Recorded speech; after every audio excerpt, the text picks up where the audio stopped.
The young man suddenly woke up from a daze, his body drenched in sweat.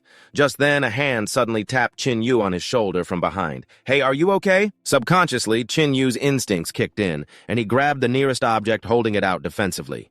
By the time he realized it, the thing in his hand was actually a computer mouse. The person who had tapped his shoulder was a colleague from his company. "Huh, Chin Yu, what's wrong with you? Did you stay up late last night reading that Lift J Manhwa?" Realizing his surroundings had changed, Chin Yu stared blankly at the computer mouse in his hand, continuously muttering, "Huh, a computer mouse, how can this be?" After calming down, he used a sharp, cold gaze. He glanced at the colleague beside him and asked what time it was. The colleague thought that Chin Yu had slept himself stupid. He simply replied that it was only 10:30 and still a long way to go until the lunch break. Hearing this, Chin Yu suddenly became agitated, grabbing the man by his collar and yelling, "I asked, what year is it?" A female colleague nearby answered, "It's 2019. What's gotten into you today, huh? Did you hit your head on something or did something bite you?" Seeing this, other colleagues also started to joke around, "Haha, you've been reading too many rebirth novels." "Is this Earth? I've got a big surprise for you. You're drowning in deadlines." At this moment, Chin Yu was focusing all his attention on the distant horizon where it seemed something was dyeing the entire sky red, looking incredibly strange. Seeing Chin Yu staring blankly at the sky, his boss ran over and scolded him. "Hey, Chin Yu, are you slacking off again? Get back to work now or I'll dock your pay." Contrary to his usual timid demeanor, Chin Yu looked at his boss with a chilling gaze that seemed to contain death itself. Subconsciously, he attacked anyone who tried to approach him. With a single simple move, he threw his boss to the floor, making him hit his head.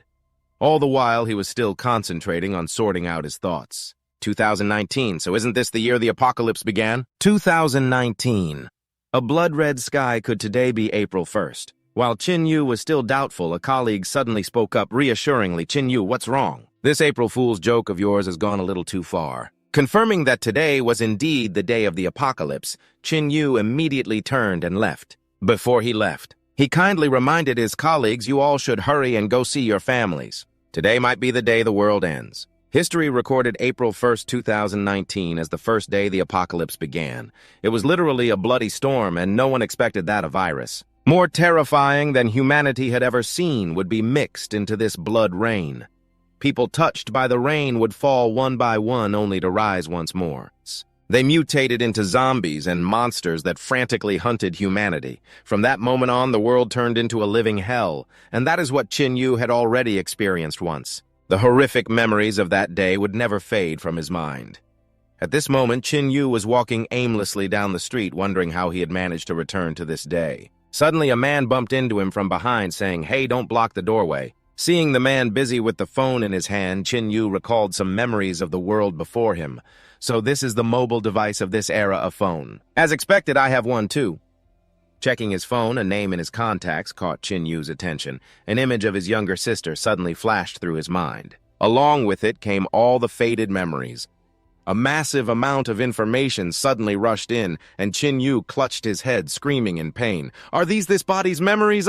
It seems the memories are starting to merge." After calming down, he immediately called his younger sister, Xiao Yu. The moment Xiao Yu picked up Chin Yu, urgently yelled, "Xiao Yu, hurry home now." Hearing the panic in her brother's voice, Xiao Yu became so worried she was on the verge of tears. "But brother, did I do something wrong?" Realizing he had been too loud, Chin Yu quickly softened his tone. "No, it's not that. In short, something very important is happening, and there's no time to explain. Xiao Yu, just be a good girl and come home now." Hearing this, and not wanting to worry her brother, Xiao Yu agreed to return home at noon, although she said that. But after hanging up, she was extremely worried about her brother. She had never seen him so panicked in her entire life. Just then, someone tapped Xiao Yu on the shoulder, making her jump in surprise. When she turned around, she saw it was her best friend, Xiao Ting. Noticing Xiao Ting was sweating profusely with a flushed face and panting for breath, Xiao Yu asked with concern, "Xiao Ting, are you okay?" Xiao Ting replied while shivering, "It just rained near my house this morning. I think I got caught in it and fell sick." Seeing that Xiao Ting had a high fever, Xiao Yu quickly took her to the school nurse's office to rest. Meanwhile, on Chin Yu's end, he looked up at the sky, which was gradually turning a deep crimson like blood. "The blood rain is coming. I have to prepare quickly. First food, then weapons."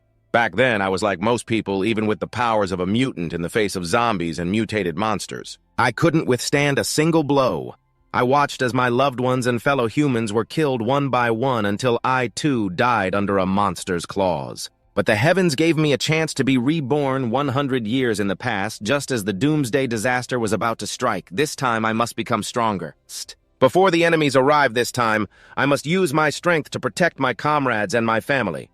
Having made his resolution, Chin Yu immediately started to prepare. It wasn't until a while later, when the red clouds rolled in, that people began to notice something was amiss. But to them, a teenager brazenly carrying an iron pipe, walking down the street, was the more worrying sight.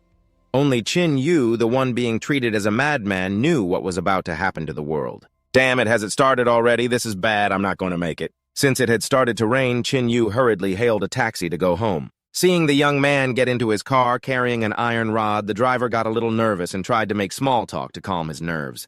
This rain is a weird red color, isn't it, haha? Right now, Chin Yu had no time for small talk and just casually reminded the driver, "After you drop me off, you should hurry home too, sir. Otherwise, the traffic will get chaotic later, and I'm afraid you won't be able to make it home."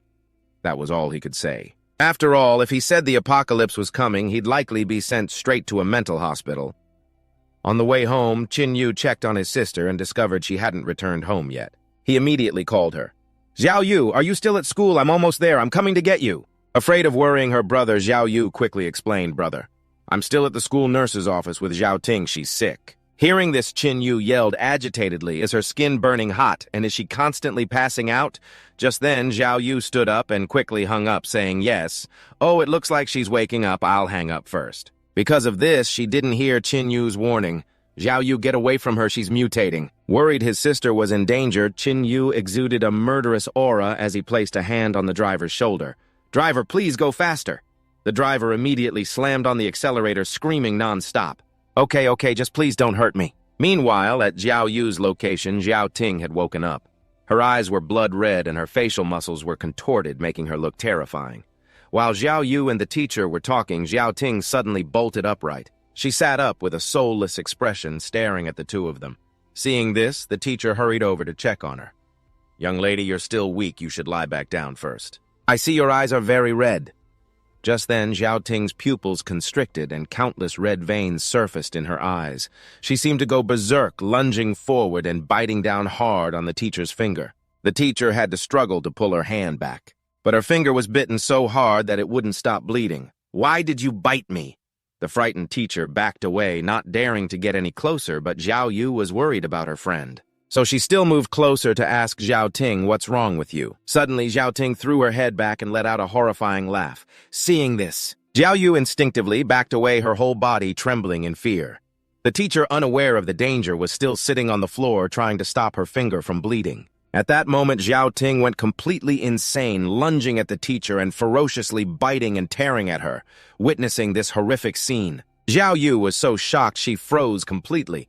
By the time she snapped out of it, the teacher was already a corpse lying in a pool of blood. Only then did Xiao Yu let out a terrified scream. This also caught the attention of the crazed Tu Din, who without hesitation charged straight towards Tuvu like a bloodthirsty beast, hunting its prey. Just then, Chin Yu arrived in the nick of time. With one swing, he sent Xiao Ting flying. Before she could react, Chin Yu pointed the sharp end of the rod down and without hesitation plunged it into Xiao Ting's neck. Seeing this, Xiao Yu was frightened to tears, stammering incoherently, "Brother, you killed her." In stark contrast, Chin Yu was completely calm as he used a cloth to wipe the blood from his iron rod. "She had turned into a zombie. She's no longer the friend you knew. Let's go. We need to leave this place now. We'll talk when we get home. This place is about to descend into chaos." After dealing with the situation, the two siblings went outside preparing to go home for shelter. Stepping outside, Xiao Yu saw the blood rain and was extremely curious. She reached out her hand to catch some. Seeing this, a panicked Chin Yu rushed to stop her.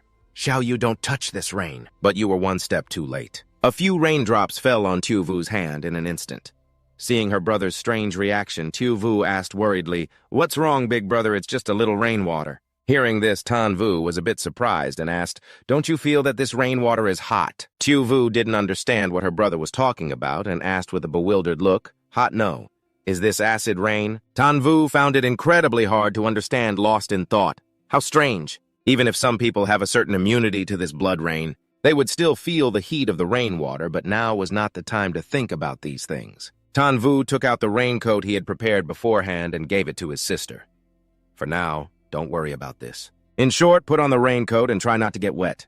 Our mission now is just one thing: escape this place. Are you ready? We have to go now. Immediately after, Tuvu ran ahead, holding an iron rod ready to attack anything dangerous.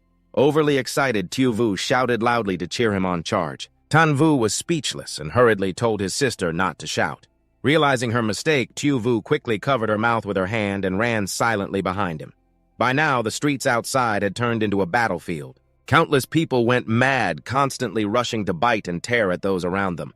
Witnessing this scene, Tuvu froze in horror. "Big brother, what is happening?" Seeing his sister stop, Tuvu worriedly shouted, "Tuvu, don't stop. We have to run straight home without stopping." After running for a while, the two siblings' attention was drawn by a scream for help from a building. A man was being chased by a horde of zombies, continuously crying for help. The two siblings saw the wound on the man's arm. Tuvu immediately explained, "Brother, you've been bitten. The zombies can smell the blood and won't stop. Don't follow us."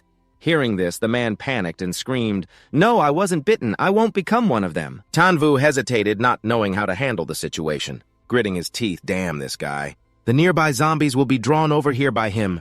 Knowing he wouldn't survive, the desperate man grabbed Tuvu's hand tightly and wouldn't let go. Why was I bitten and not you?" "I don't care. If I'm gonna die, we'll die together." This action crossed a line for Tuvu. If this guy wanted to die, he could die alone. "Don't drag others down with you."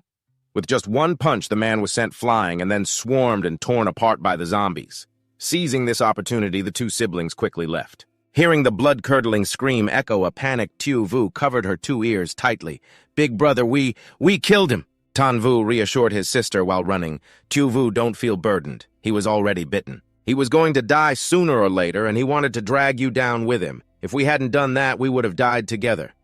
After that, the two of them quickly ran home. Seeing the dilapidated scene outside the building, Tuvu cautiously stopped. "It seems that in front of our building, there was a chaotic battle here too." Tuvu followed closely behind her brother.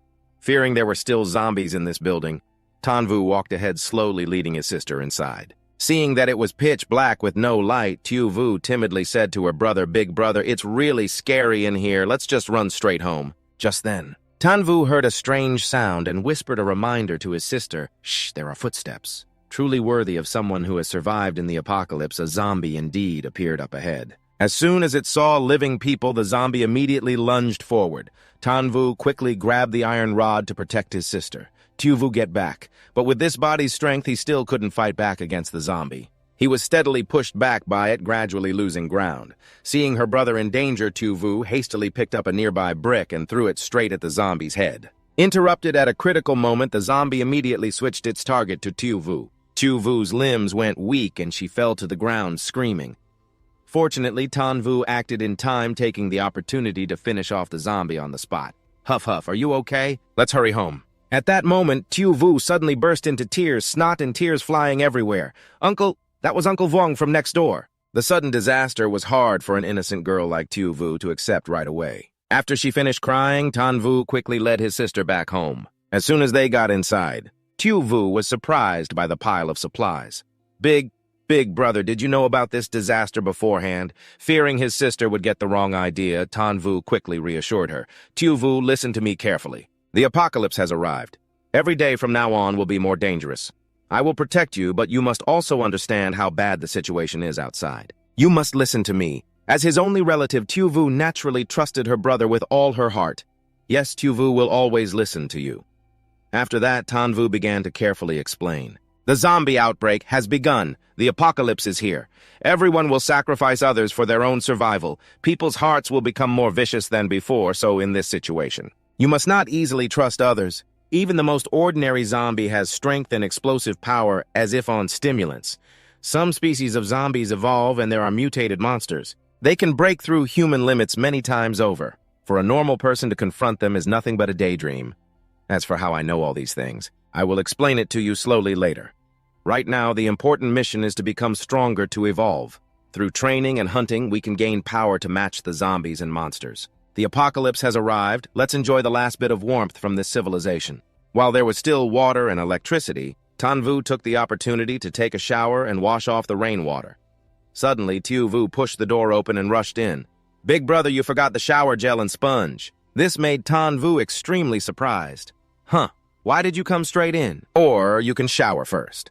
Having lived in the apocalypse for too long, he had forgotten all his previous habits. But Tuvu said that this wasn't the first time, so there was no need to be so embarrassed. After showering, Tuvu started cooking a few simple dishes. At the dining table, she brought something up. Big brother, how about we go to the military? Such a scary thing has happened. Only the military can protect us. Without hesitation, Tuvu immediately objected. No, they don't know how to deal with zombies. At most, they can only keep us safe for a few years. Hearing that, Tuvu asked, but big brother, you know how. You can tell them. Tuvu explained, do you think the military would listen to an ordinary person like me if we go there? I'm afraid we wouldn't even get to see the face of anyone in charge. Hearing this, Tuvu sadly lowered her head to the table. What her brother had just said was indeed irrefutable. Seeing his sister looking sad, Tuvu spoke up to encourage her. Tuvu, you have to know that staying with a weak army corps won't bring many benefits. Only by possessing great power can we truly have a trump card to negotiate with the strong, the things that threaten us. Besides zombies and monsters, there's also the human heart. Having survived for so many years in the apocalypse, Tuvu understood all too well the dangers they would face. He was determined to become truly strong, so that the tragic outcome of the past would not be repeated. That night, Tuvu saw that her brother had shut himself in his room, so she went in to check. Big brother, what are you doing in the room? Tuvu was carefully working with a pile of test tubes and was a bit tense from the sudden interruption. Tuvu, go outside first. I'm making ammunition. It's dangerous in here. Hearing the two words ammunition, Tuvu was extremely surprised. Big brother, you even know how to make this stuff. In her memory, her brother was just an ordinary office worker. How could he know how to make such dangerous things? Pressed for an explanation, Tuvu hurriedly gave a vague answer. This is simple. You can find instructions for it anywhere. All right, hurry and close the door, or we won't be able to stay in the house later. Hearing that, Tuvu obediently left to let her brother focus on his work. After finishing what he needed to do, Tuvu lay on the bed, his pensive gaze fixed on the ceiling. How many years has it been since I've slept soundly on a soft bed? Just then, Tuvu came in hugging a pillow. Brother, I'm scared. Can I sleep with you? And so, on the first night of the apocalypse, the two siblings slept together. Before closing his eyes, Tuvu silently prayed, hoping that when he woke up, everything that happened today would turn out to be a dream. Early the next morning, as soon as Tuvu opened her eyes, she saw her brother preparing to leave. Big brother, where are you going? Tuvu held the iron rod firmly in his hand and said with a smile, I'm going to search the other households in this building. If there are any zombies, I'll take care of them. Hearing this, Tuvu asked worriedly, Big brother, didn't you say that for a normal person to fight a zombie is just a daydream? At this moment, Tuvu's back suddenly seemed unusually tall and broad. Your brother is not a normal person, don't worry. In my past life, I was a level 2 spearmaster. Tuvu didn't understand what her brother was saying at all. All she could do was remind her brother to be careful. The first day of the apocalypse. Tuvu stood in the middle of the hallway and sighed. Phew, it's about to begin. After preparing, he began knocking on doors one by one. And right from the first room, he drew a secret, which was a cute little zombie hearing a sound coming from inside. Tuvu quickly ran up the stairs and assumed an attack stance. Just as expected, come and be my first prey. With astonishing strength, the zombie smashed the door open, its eyes searching for survivors nearby. Not making it wait long, Tuvu leaped forward and swung the iron pipe hard at its head. Stop searching, I am right here. With just a few basic strikes, the zombie was finished off on the spot.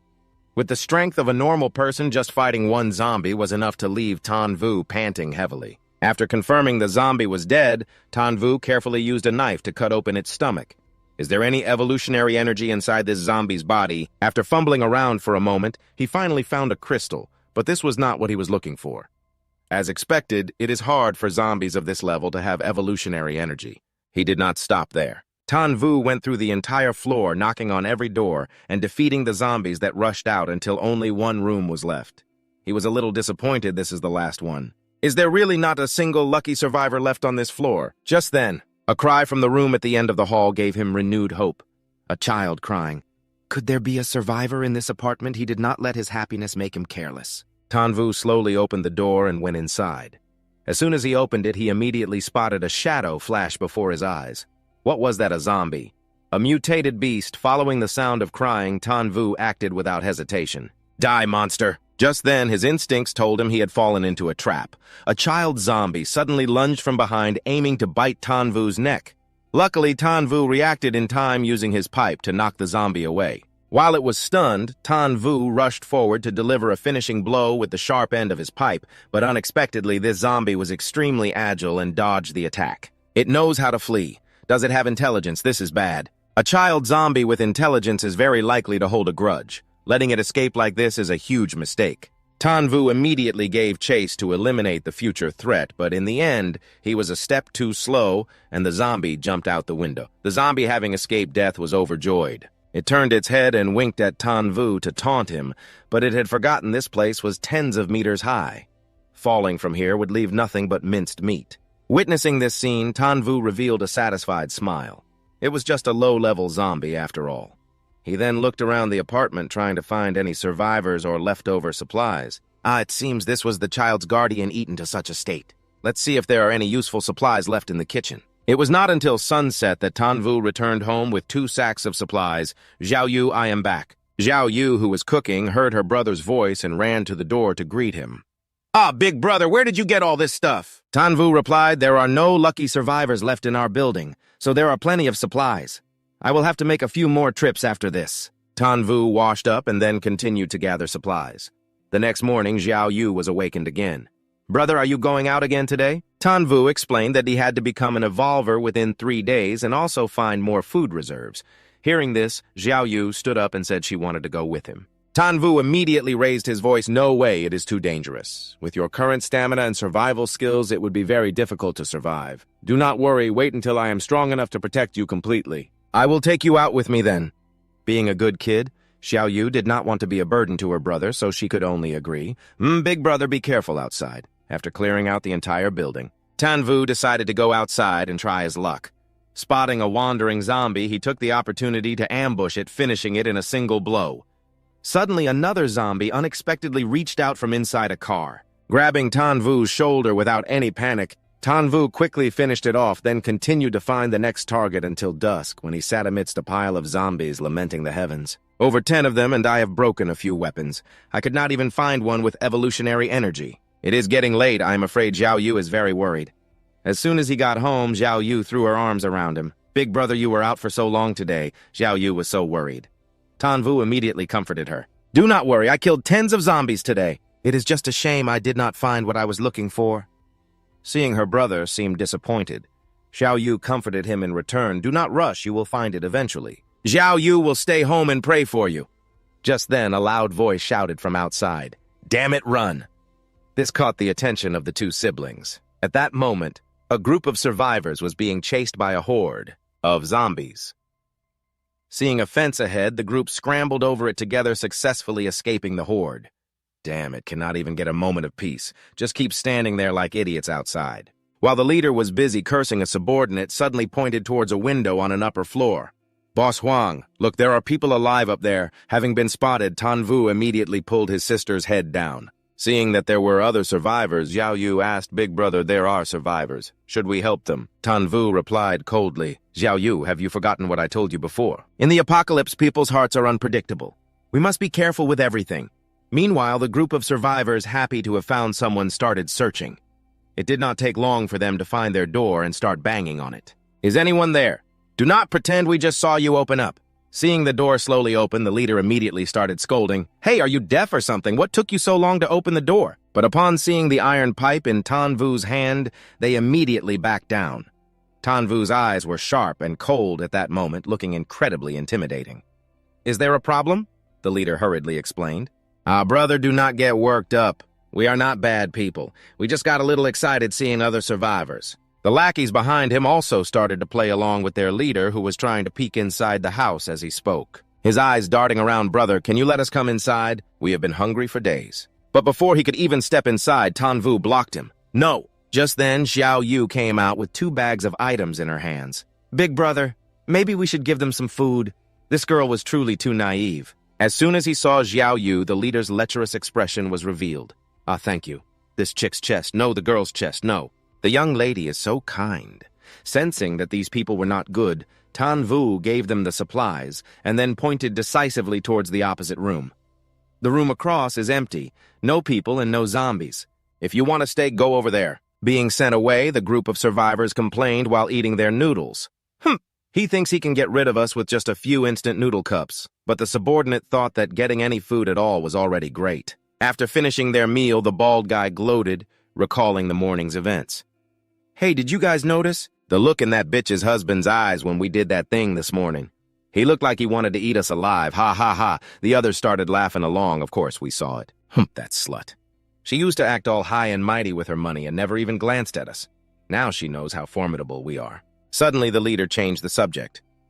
Speaking of which, did you two see that girl from earlier? The subordinate immediately understood his meaning. How could I not see her? She is an absolute top-tier beauty. So what you want her? As they spoke, both of them laughed loudly, revealing their despicable nature.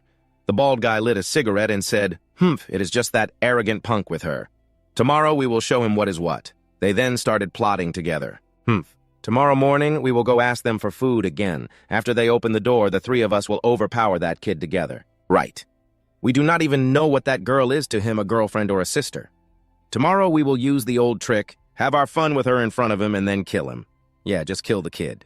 We will keep his little girlfriend to enjoy slowly. For now, we will stay here. I saw they have a lot of food in their house. They had no idea that Tuvu was secretly hiding on the balcony listening to their entire plan. He waited until late at night when the three of them had fallen asleep. Tuvu stealthily snuck inside. First, he covered the bald man's mouth and finished him off instantly. Hearing a strange noise, the shaggy-haired man woke with a start, but he did not even have time to say a word, before he was stabbed to death. In no time, all three of them were swiftly dealt with by Tuvu. When his sister found out, Tuvu simply said coldly they were all bad people. The next day, Tuvu continued to wake up early to kill zombies. But after killing for so long without any reward, he felt a little disappointed. Why is my luck so bad? It has been many days, and I have killed over 100 zombies, but they are all low level. How can there not be a single evolved one? Could it be that because the outbreak just started, there has not been enough time for evolutionary energy to form? Suddenly, he realized he had unconsciously walked to the nearby supermarket, taking this opportunity. He went inside to see if there was anything useful. Just then, a loud noise echoed from the distance. Instinctively, Tuvu found a nearby place to hide. The thing that made that loud noise was actually a giant monster as big as a car, a mutated beast. This is great. Looking at it, it must be 60 or 70 kilograms. A mutated beast of this level might just have evolutionary energy. With my current strength, it's a bit dangerous, but if I'm careful, it should be fine. Silently following the monster, Tuvu discovered it was heading into a supermarket. But just as it entered, it was sent flying far away, and seeing this, Tuvu was dumbfounded in amazement. Good heavens, what is going on here? A giant arm suddenly shot out from the supermarket, grabbing the monster's tail, and instinctively the monster severed its tail to escape, allowing the prey to get away. This enraged the thing inside the supermarket, which let out a sky-shattering roar, and immediately after, a giant creature rushed out, and just seeing its silhouette made Tuvu's face turn pale. It can't be a demon type, can it? But he quickly regained his composure. Now was not the time to be stunned.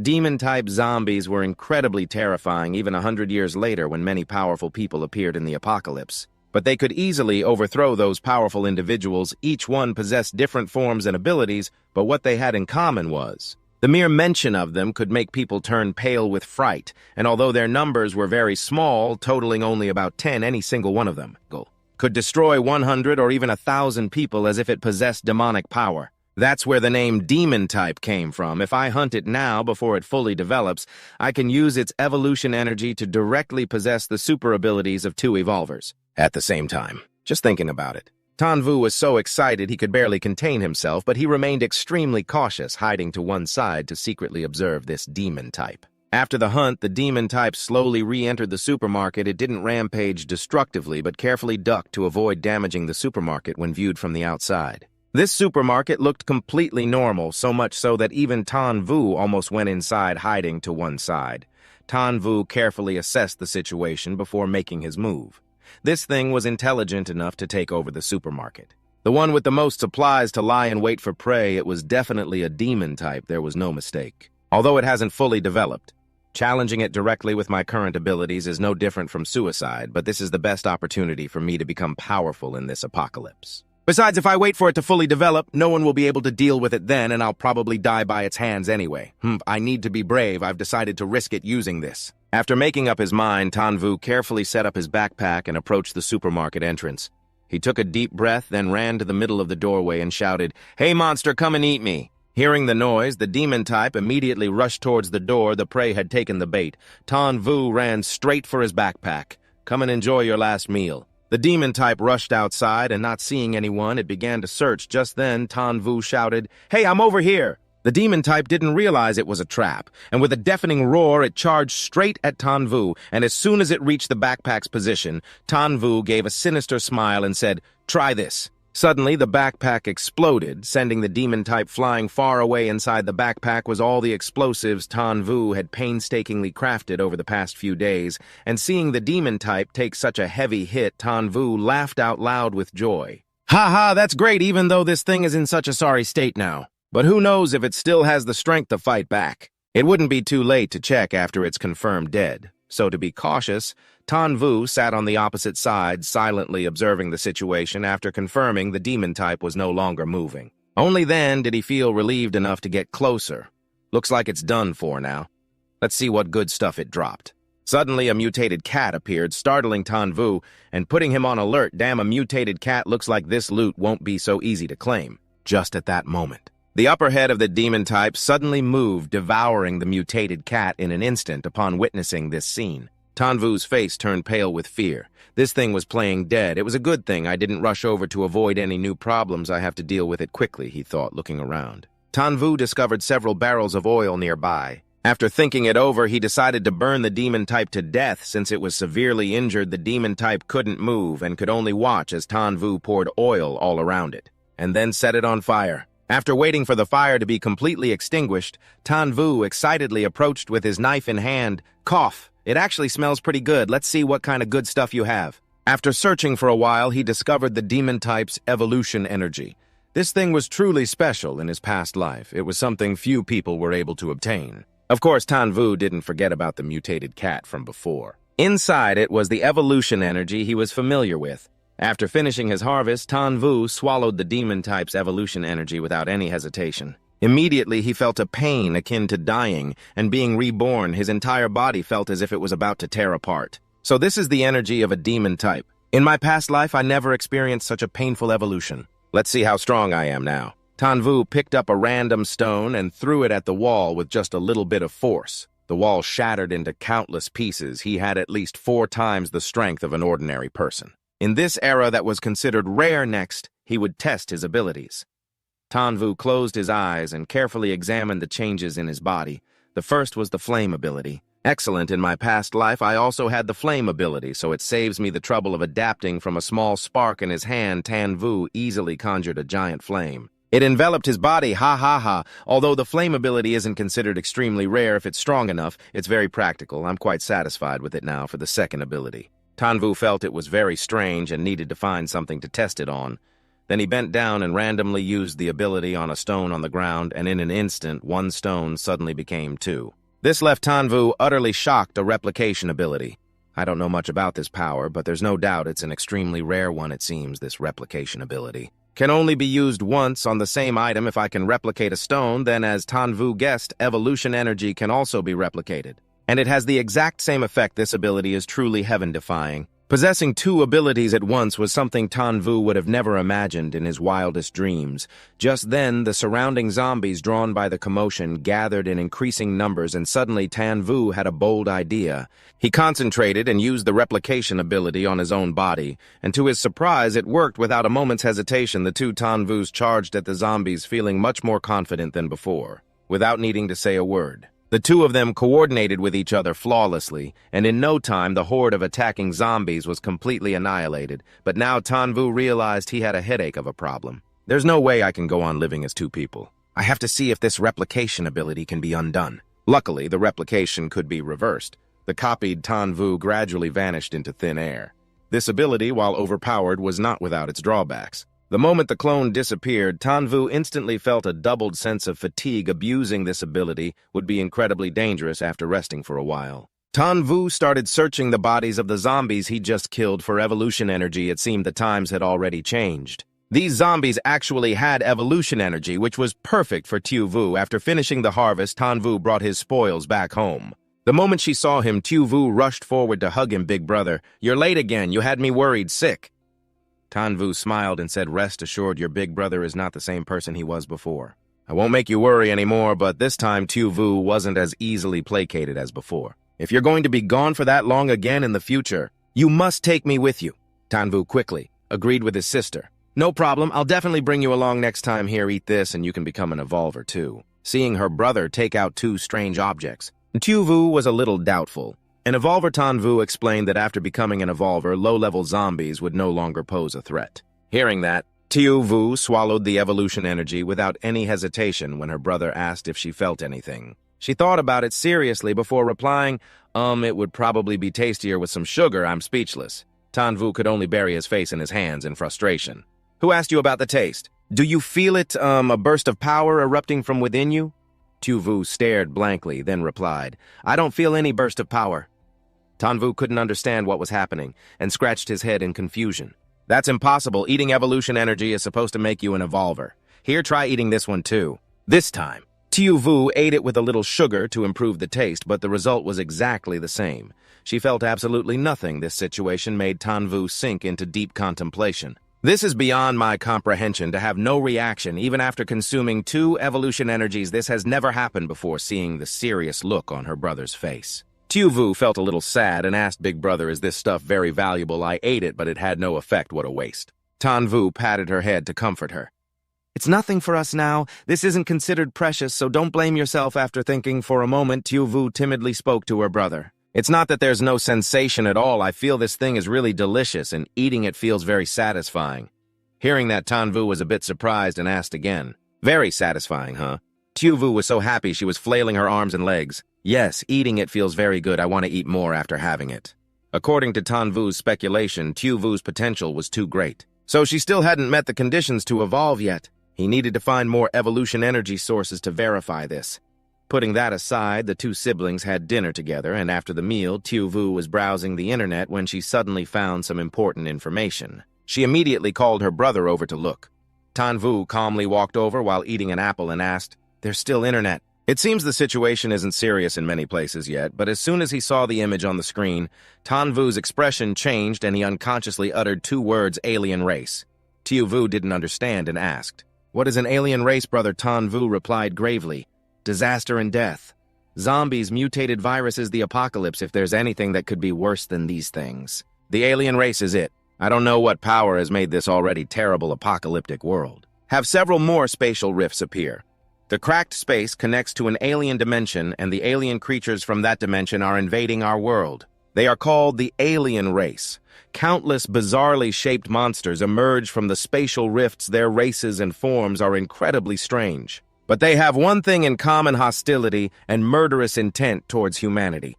Why they came is unknown. What connection they have with the apocalyptic virus is also unknown, but what we do know is this: their appearance means this city won't last much longer. Just hearing this much was enough for Tuvu to imagine how terrifying the alien race was. Next, Tuvu spoke about the alien race on the screen.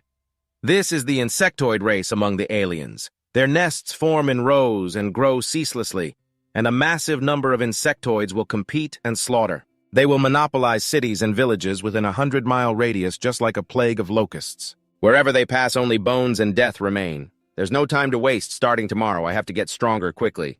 Hearing this, Tuvu offered to go with him. This time, Tuvu didn't refuse anymore. With the current situation, it was time for her to adapt to apocalyptic life. 2 days later, Tuvu went out hunting with her brother. Her only task was to stand behind and cheer him on. Her brother would handle all the killing. After many battles, Tuvu realized the zombies were also getting stronger. As usual, after killing a zombie, Tuvu searched for an evolution energy source. This time, he got a very high-grade one. With his copy ability, he turned 1 into 2, and soon Tuvu had eaten 10 evolution energy sources. I've got it, I can feel something." Hearing that, Tuvu excitedly asked, "You feel something? What is it?" Tuvu immediately struck a martial arts pose. "Ha, I feel like I could kill a bull with a single punch now." Tuvu continued, "Becoming an evolved person means your physical abilities and reflexes are much greater than a normal person's. Feel it again, you might have another special ability." After focusing again, Tuvu had a wonderful feeling as if her life had reached its climax. Suddenly, she seemed to sense something strange. I think I feel something it's hard to describe. It's a kind of, feeling that can make things stronger. As soon as he heard this, Tuvu immediately guessed it was an enhancement ability. He quickly picked up a brick, broke it in half, and gave it to his sister. If it's an enhancement ability, that's fantastic. Try using your ability to enhance this. After enhancing it, Tuvu handed the half-brick back to her brother. First, Tuvu crushed his half of the brick. See the brick you didn't enhance? I crushed it easily. Now I'll try the half you enhanced.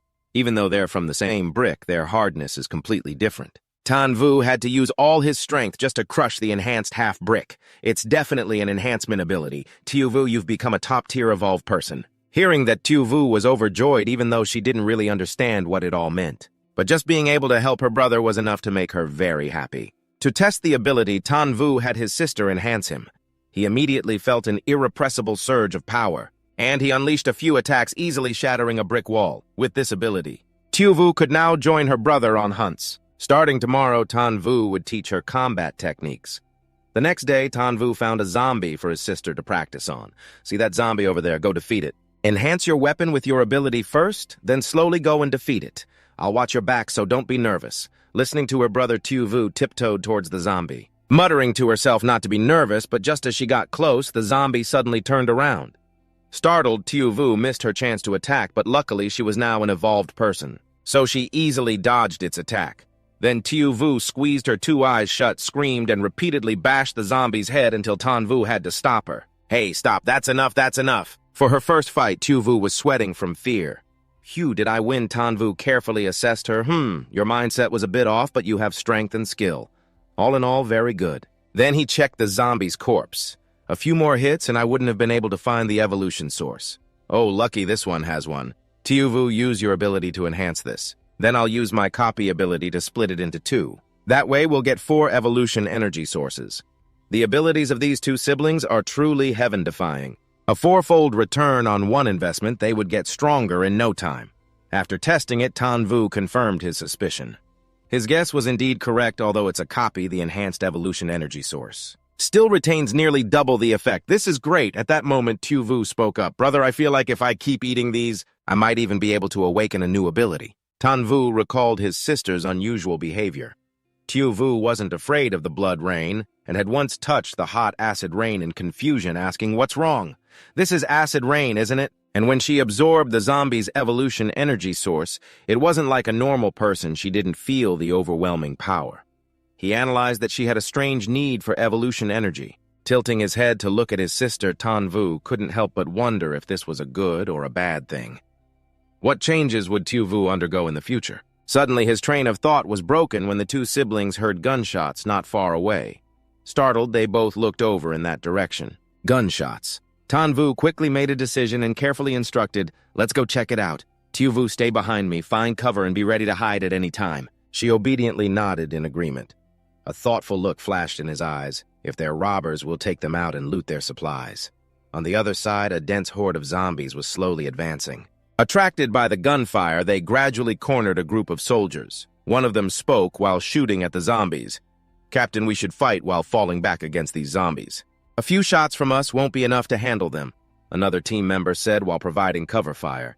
"Xiaozhang, don't you understand? The higher-ups want to get rid of our captain, otherwise why would they send only the 4 of us to rescue General Li? If we succeed, fine, but if we fail, we'll be punished when we get back." The man named Xiao Zhang replied, "That's still better than dying here and becoming zombie food. I'm almost out of ammo." The 4th person seriously offered his opinion. "That's right, Captain. Even if we're lucky enough to defeat these zombies, we'll just run into more. This mission is impossible. You have outstanding abilities, but you're being set up by villains. I think the 4 of us should find another place to survive." The man they called Captain fired a few more rounds. He let out a sigh.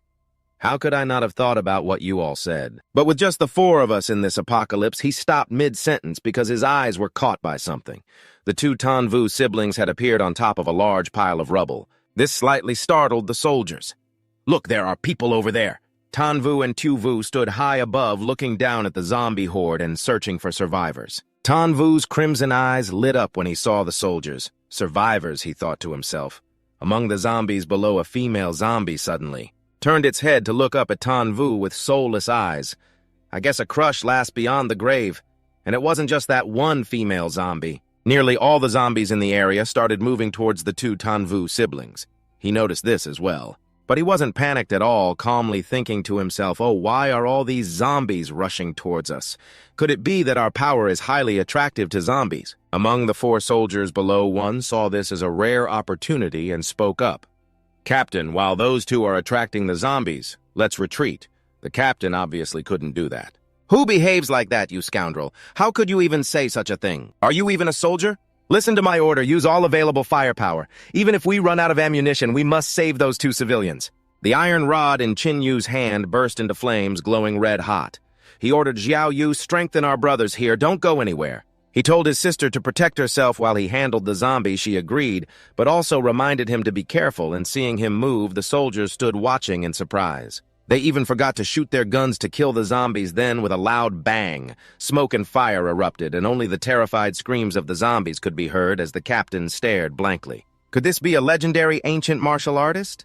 But even ancient martial artists aren't this over the top, felling so many zombies in an instant. On the other side, there were loud sounds of fighting and pained screams. In the end, all the zombies were lying motionless on the ground.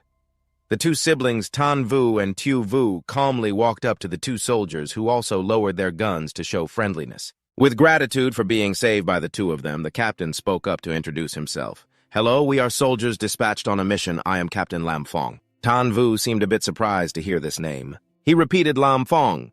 The captain timidly asked, Sir, are you an ancient martial artist? That was really dangerous just now. Thank you. For those who don't know, ancient martial artists are the pinnacle of human strength and skill. They have extraordinary abilities, can cultivate to the absolute limit, possess an unyielding will, and they don't even need to become evolvers. They can also confront fearsome zombies. Some of them have super-level skills that would make even evolvers feel ashamed. This can compensate for their inherent physical deficiencies. It was a pity that although he wanted to be an ancient martial artist, Tuvu had to put on a stoic face as he explained, I am not an ancient martial artist. Hearing this, Lam Fong breathed a sigh of relief. He began to invite the young man to answer the motherland's call. Brother, with skills as good as yours, why not contribute to the army?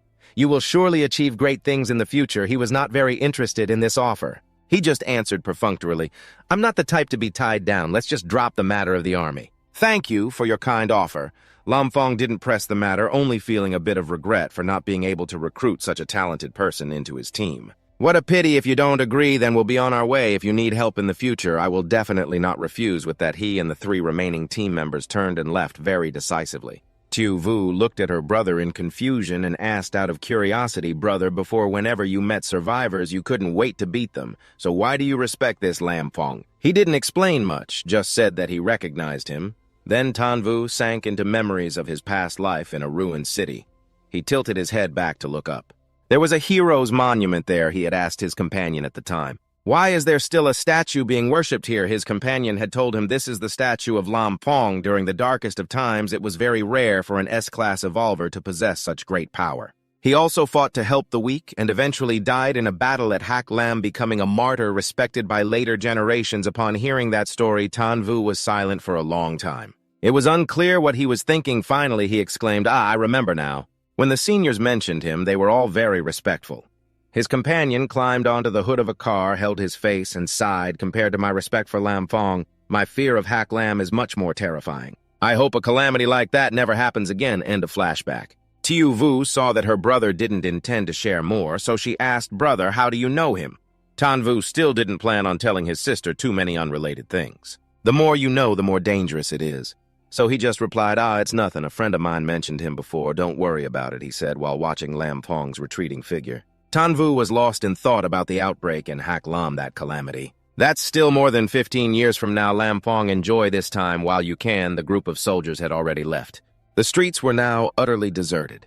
Some creature was gnawing on an unfortunate corpse in the middle of the road. It was a mutated dog with torn flesh, growling as it ate. As if afraid someone would suddenly come to snatch its food, hiding in a small alley not far away, Tuvu signaled to Tuvu, don't make a sound, judging by its appearance. It's probably a highly evolved, mutated creature. Leave it to me to handle. The dog was focused on enjoying its meal when it suddenly sensed something was wrong. It looked up and saw Tuvu holding an iron bar, striking down from mid-air, unable to change his attack trajectory. He gritted his teeth and cursed, "Damn it, I've been spotted." Sure enough, when he landed, the dog had already dodged the fatal blow. It immediately lunged to attack Tuvu. Perhaps it found fresh meat more delicious, but this piece of fresh meat wasn't an easy meal. Tuvu swung the iron bar and knocked it down. The dog growled and then ran away. Seeing this, he grew tense and shouted, "This is bad. If we let it escape, an intelligent mutated creature can easily hold a grudge." Tuvu appeared behind him at that moment and loudly suggested, "Brother, throw it." Tuvu chuckled. "We think alike, I had the same idea."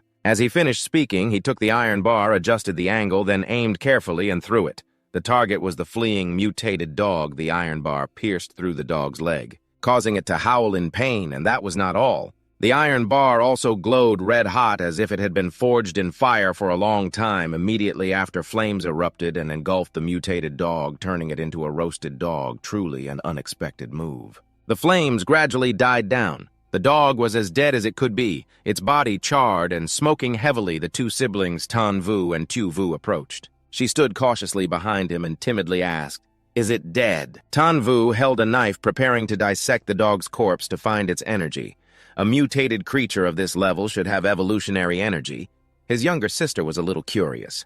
"Brother, isn't your ability flame? So why don't I see you breathing fire or shooting fireballs?" While concentrating on butchering the dog, he replied, "It's not that I can't, but compared to breathing fire or throwing fireballs, I'm more used to imbuing my weapons with flame power. Although I sacrifice range and attack distance when combined with my fighting techniques, the power increases greatly, and the damage dealt to the enemy is also clearly visible." After hearing this, Tuvu's eyes shone with absolute adoration for her brother. "So my brother is a close combat mage." Tuvu retrieved 2 energy crystals and smiled faintly with satisfaction. "How lucky this dog's body contains 2 sources of evolutionary energy. One is its own, and the other, I guess, belongs to the prey it hunted." Tuvu squatted down to look at the roasted dog and was surprised there's another one here.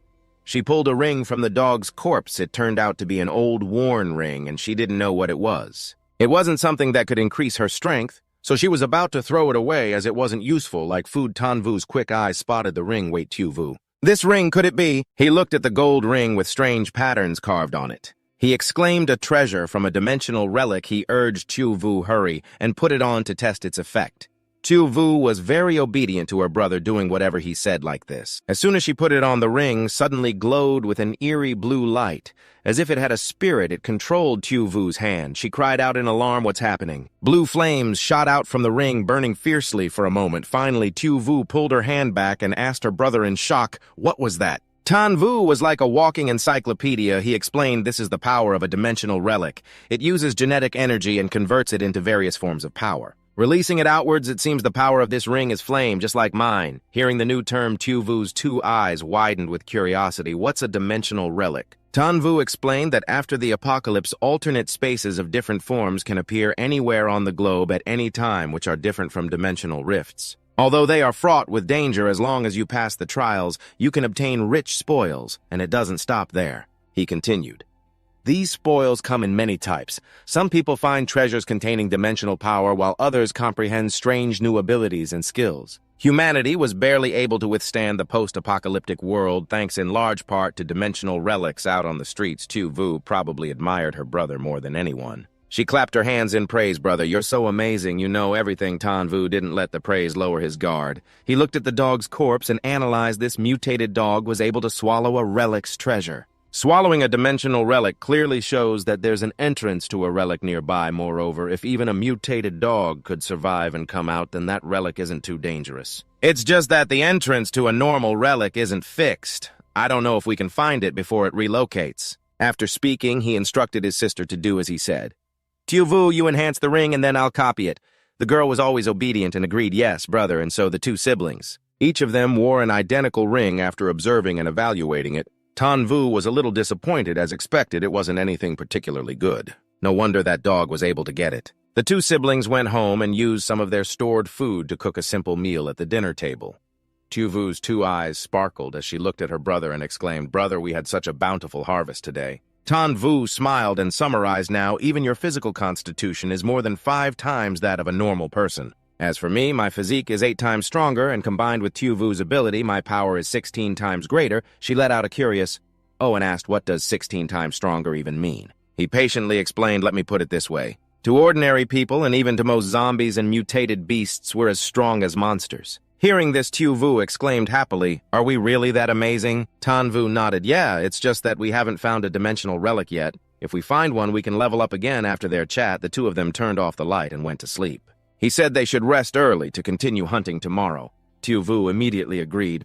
Suddenly, a rustling sound echoed from the dark hallway, and Tanvu, who was much more vigilant now, was instantly alert. He wasn't sleeping deeply, so he opened his eyes the moment he heard the noise. He fumbled to get up and turn on the light. The two siblings slept in the same bed so he could ensure Tuvu's safety. So when the light came on, the movement beside her woke Tuvu up, big brother. He raised his hand, signaling for his sister to be quiet.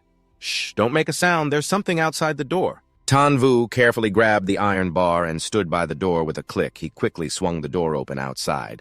A giant centipede was waiting, its huge mouth full of fangs, gaping wide. It shrieked and lunged at him, but he was quick enough to block the attack with the iron bar. Seeing his sister coming toward him, Tanvu warned Tuvu. Be careful, there's an enemy. He used all his strength to push the centipede out of the house. Get out of my house, fearing for her brother. Tuvu rushed outside, brother. I haven't even enhanced you yet. Stepping into the hallway, she saw that Tanvu had already finished off the centipede. The iron bar in his hand was still embedded in its head, and he was panting beside the corpse. Tuvu quickly stepped forward to enhance him. He sighed, wiped the sweat from his face, and remarked, without your enhancement, that was a bit of a struggle. He looked at the corpse of the giant multi-legged centipede lying in front of their door. Tuvu was a little scared. What is this thing? It's so disgusting. Tanvu replied, his face growing pale as he wondered to himself, an iron centipede, how is this possible? Did the swarm already defeat the army and invade this area? No, that can't be right. The swarm shouldn't be this strong yet. This centipede must have come up from underground. Seeing her brother muttering to himself, Tuvu asked with concern, brother, is there something wrong with this thing? Why do you look so grim? Suddenly sensing something was wrong, Tanvu immediately pushed his sister's head down. Just as she finished, a green attack shot past them, and the two of them narrowly dodged it. They both turned to look inside the house where the attack came from.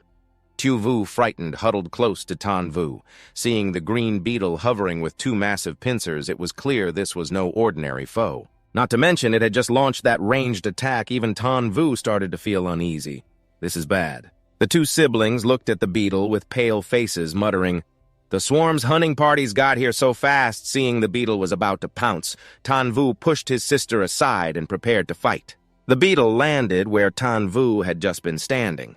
The impact was like a meteor strike, shattering the floor tiles. He had nimbly leaped up high, so the situation between them now looked a bit reversed. Tanvu clung to the ceiling, looking down at the beetle while it looked up at him from the ground. Without hesitation, he decided to strike before it could react. With a whoosh, Tanvu leaped down from above. With a squelch, the iron bar in his hand pierced the beetle's body.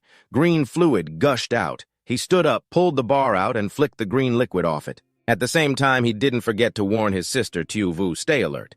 This hunting party probably has more than just two of them. Tanvu cautiously looked around. We need to be. Before he could finish his sentence, boom, a jet of blue flame shot out from nowhere and engulfed him. To Tuvu's utter shock, she thought her brother was gone after that attack. She sobbed, crying out, big brother, but the tragedy didn't happen. Tanvu had managed to raise a shield just in time to block the attack. The shield was now shattering, but thankfully he had avoided a fatal blow. If that attack had hit, it would have been no joke. Looking at the new insect that had attacked him, which had flown into the house through the broken glass door, Tanvu was surprised. This is a winged insect. It looks like a mutated bee. Not giving Tanvu a chance to counterattack it, prepared to launch another strike, he bolted towards his sister Tuvu. Run, fearing she wouldn't be fast enough, he grabbed her hand and pulled her along. After running for a while, Tuvu regained her composure. She asked worriedly, big brother, what about our house and our food? How did these things find us anyway? Tanvu explained they're all part of a hunting party from the swarm. The one that breathes fire is called a blaze wasp. It's probably their leader and is extremely dangerous, even 10-something low-level evolved humans fighting together. Might not be a match for it. Just as he finished speaking, a loud explosion rang out. The blaze wasp had fired another flaming attack through the wall, causing Tuvu to crouch down and cover her head in fear. Unable to fight back, they could only run. Tanvu ran behind, urging his sister to keep running faster. The blaze wasp seemed to be enjoying this game, hovering high in the air. It pointed its rear end and fired another fire attack. Another loud explosion erupted right where Tanvu had been running. Smoke filled the air. Tanvu luckily dodged the blast and leaped out of the way. Because they were fleeing, they didn't have time to change, he was still wearing slippers, but surprisingly this time he stopped running. Tuvu turned around, his face dark, and cursed at the blaze wasp. "You damn bug! Give you an inch and you take a mile," he said angrily, raising his hand and launching a fireball. "Haven't you had enough?" The fireball shot towards the blaze wasp as directed, yet it didn't dodge or evade. A rumbling explosion echoed, and the small blast in the sky lit up an area in the night. It looked like New Year's Eve fireworks, seeing her brother had stopped running. Tuvu also stopped. She asked cautiously, "Brother, did you get it?" He turned his head and shouted, "Tuvu, don't stop! Keep running!" The smoke in the air began to clear. The blaze wasp was completely unharmed, not a scratch on it. It hovered in place as if mocking Tuvu for being too weak. He was extremely frustrated and cursed it didn't even bother to dodge. "Is it looking down on me?" A flame flickered in his hand as he decided, "All right, then let's see whose fire is stronger in the sky." The blaze wasp accepted the challenge and fired another blast downwards. Tuvu didn't back down. He launched a fireball to meet the blaze wasp's attack. The two different colored flames collided, illuminating the night like a clash of fire and ice. Tuvu gritted his teeth and let out a cold snort, trying to hold his ground. But obviously the blaze wasp was much stronger. His fireball was swallowed by its attack, which even shattered the ground below. Forcing him to jump aside, the victor was clear. Tuvu pouted, all right, yours is stronger." Suddenly, he noticed something new. Tuvu was struggling to create a blue fireball. Tuvu yelled in alarm. "Tuvu, run! You can't help here," she shouted and launched the fireball at the blaze wasp. After the attack, Tuvu was panting heavily. Tuvu saw the fireball hit the blaze wasp up high. He exclaimed in amazement. "Is it too lazy to even dodge now?" Just as he said that, the blaze wasp fell from the sky like a kite with its string cut. Tuvu was endlessly surprised. He immediately turned to learn from his sister Tuvu. "How did you do that?" She answered in detail. "Brother, I tried using my enhancement ability on the fireball and it actually worked." He smiled, praising her generously. "That's my Tuvu, leave the rest to me." Before re-engaging, Tuvu carefully analyzed the situation. The blaze wasp's power is more than 20 times that of a normal person. Even with Tuvu's enhancement, I'm only at 16 times. It's too difficult to defeat it head-on, but I can use the opportunity while it's disoriented by Tuvu's enhanced fireball to break its wings. That way it won't be able to chase us anymore. From behind, his sister cheered him on. "Go, brother, be careful." Just as she finished speaking, the blaze wasp crashed to the ground with a thud. Tuvu immediately sprang into action. "Now's my chance." He gathered momentum and dashed forward. When he was a short distance from the blaze wasp, he split into two. The Tuvu clone quickly advanced, one on the left and one on the right, neatly slicing off the blaze wasp's fragile wings. After he was done, he concluded coolly, "Exposing your wings was your fatal weakness." Suddenly, he felt something was wrong. After launching her attack, Tuvu had been panting for quite a while. Now she was directly coughing up blood. When Tuvu saw this, his heart leaped into his throat. This little sister was the only close family he had left. He yelled in panic.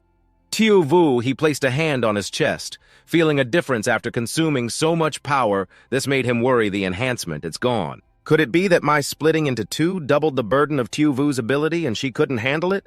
Suddenly, a massive, gigantic monster blaze wasp appeared. It flapped its wings and flew towards him, buzzing deafeningly. With the after flying for a bit, it fell to the ground on its back, unable to fly. He held the sharp iron bar at the ready. "Luckily, this one can't fly." Tuvu turned and ran back to his sister Tuvu. "How are you?" "While it can't fly, let's run quick." Yes, the two siblings ran off together. But they didn't know that the formidable blaze wasp was already stirring while supporting Tuvu. He observed it. This blaze wasp is only fast when it flies. If it's walking, it can't catch us. Just as he finished speaking, something suddenly appeared before them, blocking their path. What is that? On the blaze wasp's head, a red-spotted zombie had suddenly appeared. He pursed his lips as he looked at it. Another demon-kin. No, it's just a normal mutated zombie. Was it attracted by this battle? The zombie lunged forward, swiping with its sharp claws. With his quick reflexes, he managed to parry the blow. But that zombie strikes so fast. Sweat is slowly breaking out on my face. Its power is too great, at least 10 times the physical strength of a normal person, and I am only at 8. It is much stronger than me. Seeing her brother was tired, Xiao Yu risked using her power. He did not want her to do that. Stood up and said, "Xiao Yu, do not force yourself. If you keep using your power, you will pass out." He was determined. This one is for your brother to risk it all. He sped up his run, his hand gripping the iron bar tightly. He swung the rod. "Here I come." This is not good. The zombie has pierced through his body. Blood spurted from the wound. His hand trembled as he struggled to grab its leg. She burst into tears, shouting brother with the strength of a main character. He held on. While fighting this one, another one arrived. "Be careful, brother, that fireworm is catching up." There is some kind of green magic transforming in its belly, a very powerful streak of blue light. It was heading towards him. His face showed a worried and somewhat fearful expression upon seeing that light. Boom, it appeared in front of her. The explosion erupted. Tears welled up in her eyes. Brother, suddenly a voice came out. Xiao Yu, run, brother, since when were you? An explanation for your confusion. From the moment that guy rushed out, he had already made a copy of himself, hearing that she burst into a mix of tears and laughter. My brother is so amazing, you even fooled me. Back at the site of the explosion, the body that was lying there had disappeared at this moment. He felt a sharp pain. Xiao Yu quickly asked brother, what is wrong? His hand covered his mouth as he coughed and pondered. The pain the clone suffered has transferred to me. I am fine, let us run. It seems they completely forgot about the fireworm, leaving it to step back and watch them run away speechless.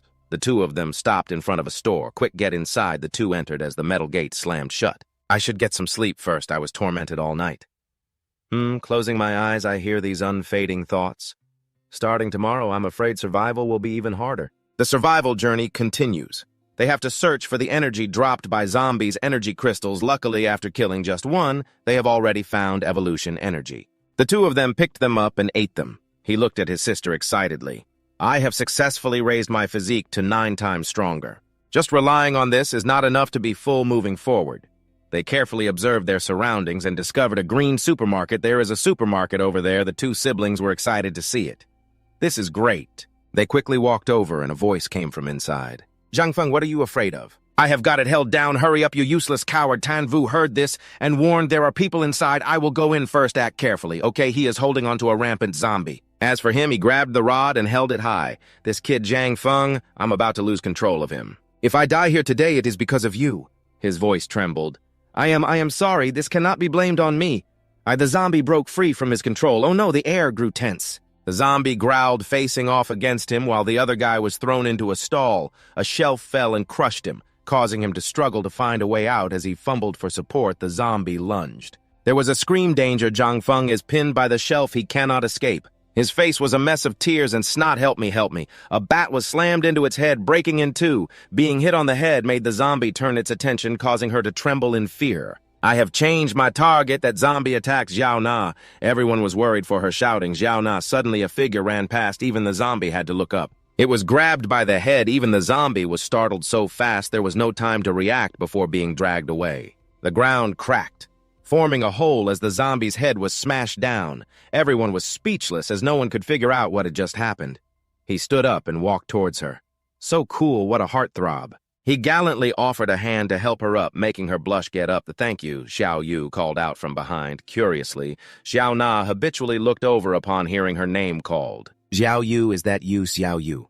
The two girls ran to each other, overjoyed to unexpectedly meet a good friend here. Both of them turned to Tuvu and said with a smile, Brother, this is Xiao Na, my best friend from school. Thank you for saving me. Tuvu's eyes were fixed on Xiao Yu. This girl, Xiao Yu. A flashback to a street in a district filled with zombies. We are surrounded. What do we do? Tuvu and Zhangfeng were worried. There are so many zombies of this level. Breaking through is impossible, damn it. I cannot believe I'm going to die here. Suddenly, a scythe flew by, cutting down the zombies. Well, what is happening? The silhouette of high heels appeared. It was a woman, and then her face was revealed. It is the female Reaper, so strong Tuvu was stunned until Xiao Yu called out to him. Hey, what are you staring at her for? A hand touched Tuvu's shoulder from somewhere. Oh, it is nothing. Liu Kun looked at Tuvu and said, My friend, your skills are amazing. Thank you so much for just now. After speaking, he turned to check on Xiao Na, completely forgetting the person who had not been saved yet. Xiao Na, are you hurt? Uncle Lu, I am fine. No need to worry. Can you guys help me out first? With lightning speed, Tuvu waved his hand and the shelf flew away. Zhangfeng was saved and looked overjoyed. Nana, thank you so much just now. It was truly a beauty saving a hero, that guy Li said with a harsh tone, pointing straight at Zhangfeng's face. A coward like you dares to call himself a hero. A dog is better than you even... Liu Kun questioned him. The four of us all had weapons. Dealing with one zombie should not have been a problem. Zhangfeng, you brat, you almost got everyone killed. Do you realize that... Zhangfeng did not hold back his reply. Did not this kid show up just in time? Nobody got hurt. Besides, this is the first time I have done that. Who told you to give me such an important job as finishing off the zombie? Hearing these unpleasant words, Liu Kun got angry and snapped. My plan was to seize the opportunity. Xiao Na risked her life as bait and he held the zombie. After these three things, what can you possibly do? Our strategy had already killed several zombies. Only when it got to you did a problem arise, endangering everyone, and you still make excuses. Seeing this was not going well, and knowing he was a little bit wrong, Zhang Feng conceded, "All right, I know I was wrong. Okay." Zhang Feng's gaze then fell upon Zhao Yu Zhang. Feng walked over to Zhao Yu, running a hand through his hair, trying to pick her up. "You must be Zhao Yu, right?" "Oh. My name is Zhang Feng. The school hunk of second middle high. You have probably heard of me. I have heard about you before." Hearing Zhang Feng's flexing, Xiao Yu replied awkwardly, "So you are Senior Zhang? I have heard the name unconsciously." Liu Kun furrowed his brows. Something is up. Liu Kun shouted, "There is a noise. There is still a zombie, huh? An earthquake. No, it is just Tuvu eating." He was speechless, his mouth still trying to grab food. This kid must have been starving. Everyone must be hungry too. "Let us eat something. After we eat, we will go back to the camp." Xiao Na looked at Zhao Yu for a moment, then spoke up. "Zhao Yu, why is your brother not like you at all?" She joked that they must not be real siblings. "What, you have got your eyes on my brother, huh?" Xiao Na's weak spot was hit, and she blushed. "You little rascal, since when did you start joking about these things, huh?"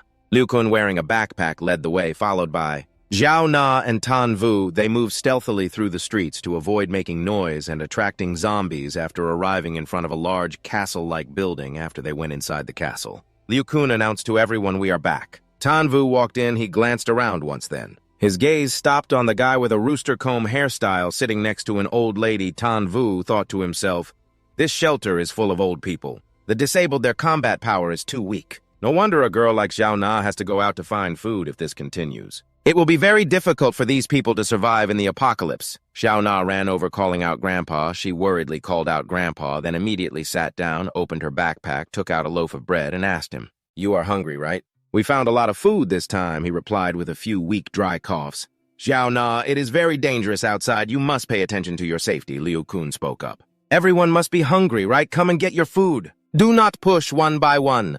Xiao Na's grandfather looked at Tan Vu and curiously asked about this young man. She quickly introduced the two of them. "Grandpa, this is Tan Vu, and this is his younger sister, Tan Xiao Yu. If it were not for them today, you would not have been able to see your granddaughter again." He replied with great gratitude, "This place is no paradise, but at least we can take care of each other if you two do not mind. Please stay here." The two siblings replied in unison. "Yes," Zhao Na cheerfully requested. "Everyone is tired. Follow me. I will find an empty room for you all." She led Tan Vu and Zhao Yu to find a room. While walking, he suddenly spoke up and asked, "Your grandfather must not be an ordinary person," she replied cheerfully. "Of course, my grandfather is amazing. He is a divine doctor who has treated and saved countless people compared to those directors and experts in traditional Chinese medicine. He is much more skilled out there." Zhao Yu was impressed. "Oh, but your grandfather is coughing so badly. Could it be he has a serious illness he cannot cure himself?" Zhao Na's expression suddenly darkened. She explained, "When my grandfather was young, he sustained an underlying injury while practicing martial arts. Now that he is older, his old accumulated injuries relapsed, which is why he is so weak today." Qin Yu had already figured this out. Indeed, he had sensed the old man's extraordinary aura earlier. Practicing martial arts is supposed to make one's body healthy, yet his training left him with so many chronic ailments. Hearing what this girl said, he must be an ancient martial artist. He clenched his fist and thought, "Although my level 2A combat skill is considered very powerful, reflecting on my actual battles, my techniques are crude. If I were to face a true master, I would inevitably reveal my weaknesses. If I could receive his guidance on the Earth Demon training system, forget level 3, I might even take another step and reach the Grand Master level." Then Qin Yu asked her to tell him about the current situation. "Zhao Na, tell me about the situation at the refugee camp." Without hesitation, she told him everything about the camp situation. "Most of the people here are survivors from the nearby areas. We gathered in one place looking after one another, just barely managing to survive. Uncle Lu is the most experienced among us. He is the strongest among us. Every time we go out, he's the one who leads. His eldest son is here as well. Zhang Feng is a handsome, rich heir, but when the zombie apocalypse started, money became useless." Xiao Na continued. "The injured person is Brother Li. He and Uncle Lu used to be the ones who went out to find food. But he was careless once and sustained a deep injury, so now Zhang Feng and I go instead. The two of us combined are not as strong as he is alone." Hearing this, Qin Yu confirmed his earlier suspicions. "Just as I thought, most of the people here are weak. If an attack were to happen, I fear only a few would be able to fight back. But I have no other choice if I want to receive that old man's guidance. I must protect this refugee camp." The scene shifts to a dark room where Qin Yu lay on the bed, lost in thought. Without Zhao Yu by his side, he felt like something was missing. He sat up, wondering what she was doing. "I wonder if Zhao Yu is asleep yet. I'll go surprise her." He then went out into the hallway to find Xiao Yu's room and came across one with its door left carelessly ajar. He thought she must feel as lonely as he did. This girl Xiao Yu, she's thinking just like me. She's so bold, leaving the door open for me on purpose. Without a second thought, Qin Yu stepped into the room. Upon entering, he saw Xiao Na wrapped tightly in a blanket, tossing and turning on the bed. Qin Yu was certain it was Xiao Yu, having no idea that the person lying there was actually Xiao Na. He frowned and stood pensively for a moment, recalling his past life where every single day was a struggle against hordes of zombies, monsters, and the powerful. Even guaranteeing a safe place to stay and 3 square meals a day was a challenge, let alone thinking about things like romance. Wanting to surprise her, Qin Yu climbed onto the bed and grabbed Xiao Na's foot. She flinched and quickly pulled her leg back, but he just assumed Xiao Yu was being shy and playful. Just then, Xiao Na spoke. "Xiao Yu, you're at it again. Still not ready to admit defeat, are you? Let's fight for another 100 rounds." Hearing Xiao Na's voice, Qin Yu realized something was wrong. Just then, Xiao Yu was knocking from outside. "Xiao Na, why'd you close the door? I can't get in." Hearing Xiao Yu's voice outside, Xiao Na's face flushed crimson. She quickly sat up and saw Qin Yu sitting on her bed, plunging them both into an awkward silence. He went and opened the door for Xiao Yu. She asked, puzzled, "Big brother, I just went to get some sweet potatoes. Why are you in here?" He hastily explained, "It's a misunderstanding. I was worried you might be scared alone, so I came to check on you. Since Xiao Na is here too, I'll go back first." After speaking, Qin Yu immediately slammed the door and hid outside, his entire face flushed red with an unbearably awkward expression. Panicked and helpless, he screamed internally, "Damn it, what in the world am I doing?" Later, Qin Yu went downstairs and saw Xiao Na's grandfather. He greeted him politely. "Hello, sir." The old man replied, "Young Yu, it's still early. You've all been through so much outside, why not sleep in a little?" He walked up to the old man and said, "It's all right. Sir, I'll see if there is anything I can help with." Qin Yu sighed in relief. He called me Young Yu so familiarly. Looks like Xiao Na didn't tell him about last night. From outside, the growls of zombies could be heard as they frantically slammed against the door. Brother Li quietly warned everyone. "Everyone be quiet. There are some zombies climbing up to us outside." A young girl began to cry desperately, clamping a hand over her mouth to keep from making a sound. "I don't want to die." The teenage boy beside her panicked and grabbed his head. "Damn it, what should we do? Not many of us can fight." Suddenly, Xiao Na's grandfather stood up with his cane. Qin Yu went over and put a hand on his shoulder. "Sir, please don't move. It's just a few zombies. Leave them to us young people." Liu Kun cracked the door open and peered out to check the situation. Not far from the main entrance, several zombies were clawing at a window trying to get inside. He watched them worriedly and asked, "How did these zombies know we were in here?" Beside him, Qin Yu calmly answered, "Some of the zombies have evolved and gained intelligence. Though it may only be on par with the wild animals, it's enough for them to track us down. After all, wild beasts know how to track and hunt prey." Hearing this, the man's face turned even paler. He held his forehead and lamented, "With just the few of us, killing one wouldn't be an issue. 2 of them and someone would likely get injured. But 5 of them, what are we supposed to do?" At that very moment, he looked up to see Qin Yu striding out majestically with an iron bar and quickly yelled, "Hey, Qin Yu, do you have a death wish? You can't take on that many zombies by yourself." As soon as he said that, Xiao Yu appeared by his side and reassured him, "Uncle Lu, don't worry about these few zombies. To my brother, they are nothing more than small fry." By stepping outside, Qin Yu successfully drew the attention of the zombies. Without the slightest hesitation, they growled and charged right for him. As the first one lunged, he gracefully leaped aside to dodge and then finished it off. The moment one was down, another one came, and Qin Yu simply leaned his body to evade. Then, with eyes full of killing intent, he turned and stared directly at it. Instantly, a deafening explosion erupted, and when the blast subsided, the zombie was charred black by the fiery explosion. Witnessing this, a stunned Liu Kun stammered, Are you a monster?" A short while later, Qin Yu had dealt with all the zombies and stood proudly among their remains. He quickly turned to the old man and said, "It's done. Have someone go out and fix the wooden and iron boards. I will protect everyone here." Time flew by quickly. The sky above the apartment building remained bleak. Having completed the repairs, Liu Kun came back inside and announced, "Everyone, don't be afraid. The threat has been neutralized. The wooden and iron planks are fixed now." Hearing this, the people inside cheered with relief. "Thank God I was scared to death." Saying this, he walked up to Qin Yu to thank him. "Today was incredibly dangerous. We were fortunate to have you." Qin Yu politely watched him go. Xiao Na's grandfather slowly got to his feet. Just as the other man left, he called out, "Qin Yu, come over here, I want to talk to you." Qin Yu immediately responded, "Yes, sir." The two of them then quickly went into a small room. After shutting the door, Xiao Na's grandfather was the first to speak. "You've killed people before, and more than just one." Hearing this, Qin Yu's expression darkened. "You have sharp eyes, old sir," he replied grimly. Yes, it was more than one. Getting his answer, the old man raised his hands and began to carefully unbutton his shirt as he spoke. "I know that with this weak body, I would be no match for you. But if I have to, I will put my life on the line to stop you from hurting the others, even if it only buys a little time." He then dropped his cane and demanded in a raspy voice, "Tell me, what is your true purpose?" Watching Xiao Na's grandfather's actions, Qin Yu felt a sense of respect and praised. Truly, wisdom comes with age. He quickly tried to placate him. "Sir, don't be so tense. This junior only wishes to make a deal." Hearing that, the old man hesitated for a moment. A deal? What kind of deal? Seeing the old man calm down, he explained his purpose. "It's simple, a mutually beneficial deal. You take me as your disciple and pass on all your kung fu to me. In return, I will cure your long-standing illness and let you undergo a complete rejuvenation." At this, Xiao Na's grandfather sighed helplessly. "Young man, if you wish to learn my kung fu, I suppose I could pass it on to you? But I am more aware of how long I have left to live than you are.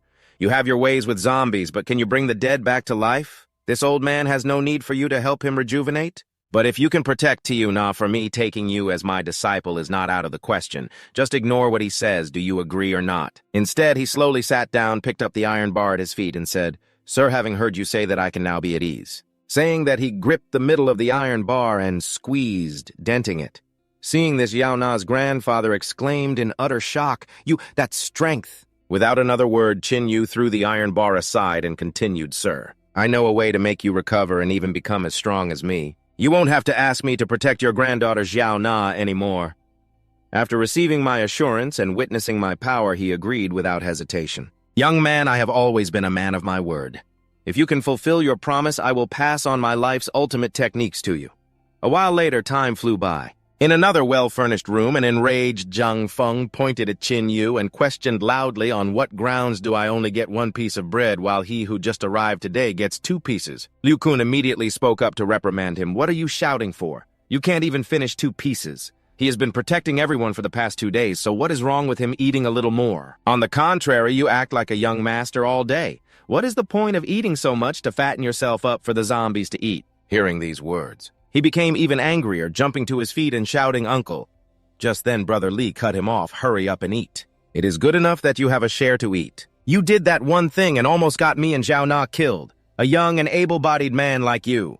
Who has the obligation to feed you, huh?" Realizing everyone around him was against him, Zhang Feng became extremely furious, pointing at them and yelling, "Fine, fine. You all have disliked me for a long time. I am leaving. Do not you dare try to stop me." With that said, Zhang Feng turned and left. Taking his anger out on an innocent object, he kicked over a chair. Liu Kun watched him go and asked hesitantly, "It looks like he is really leaving. Should we call him back?" Brother Li, with a calm expression, snorted coldly and replied, "Let him go. He will come crawling back on his own later." The cause of this conversation finally spoke up, saying, "It is fine. After we finish eating, Xiao Yu and I will go out. If we see that kid, we will just drag him back." Hearing this, Liu Kun sighed and quickly reminded Qin Yu, "We found a lot of food last time, enough to last a while. There is no need to risk it again." Xiao Yu beside him quickly reassured the old man. "Do not worry, my brother and I are both strong. Those zombies cannot do anything to us." A while later, after finishing their meal, the two of them walked outside. Suddenly, Xiao Yu called out to him. Brother, hearing her call him, he replied, "Yes." What he did not expect was for her to put on a pouting expression and interrogate him with a suggestive question, me or Xiao Na, whose body feels better to touch. Hearing this, Qin Yu hurriedly explained, "It is not like that you are one to talk.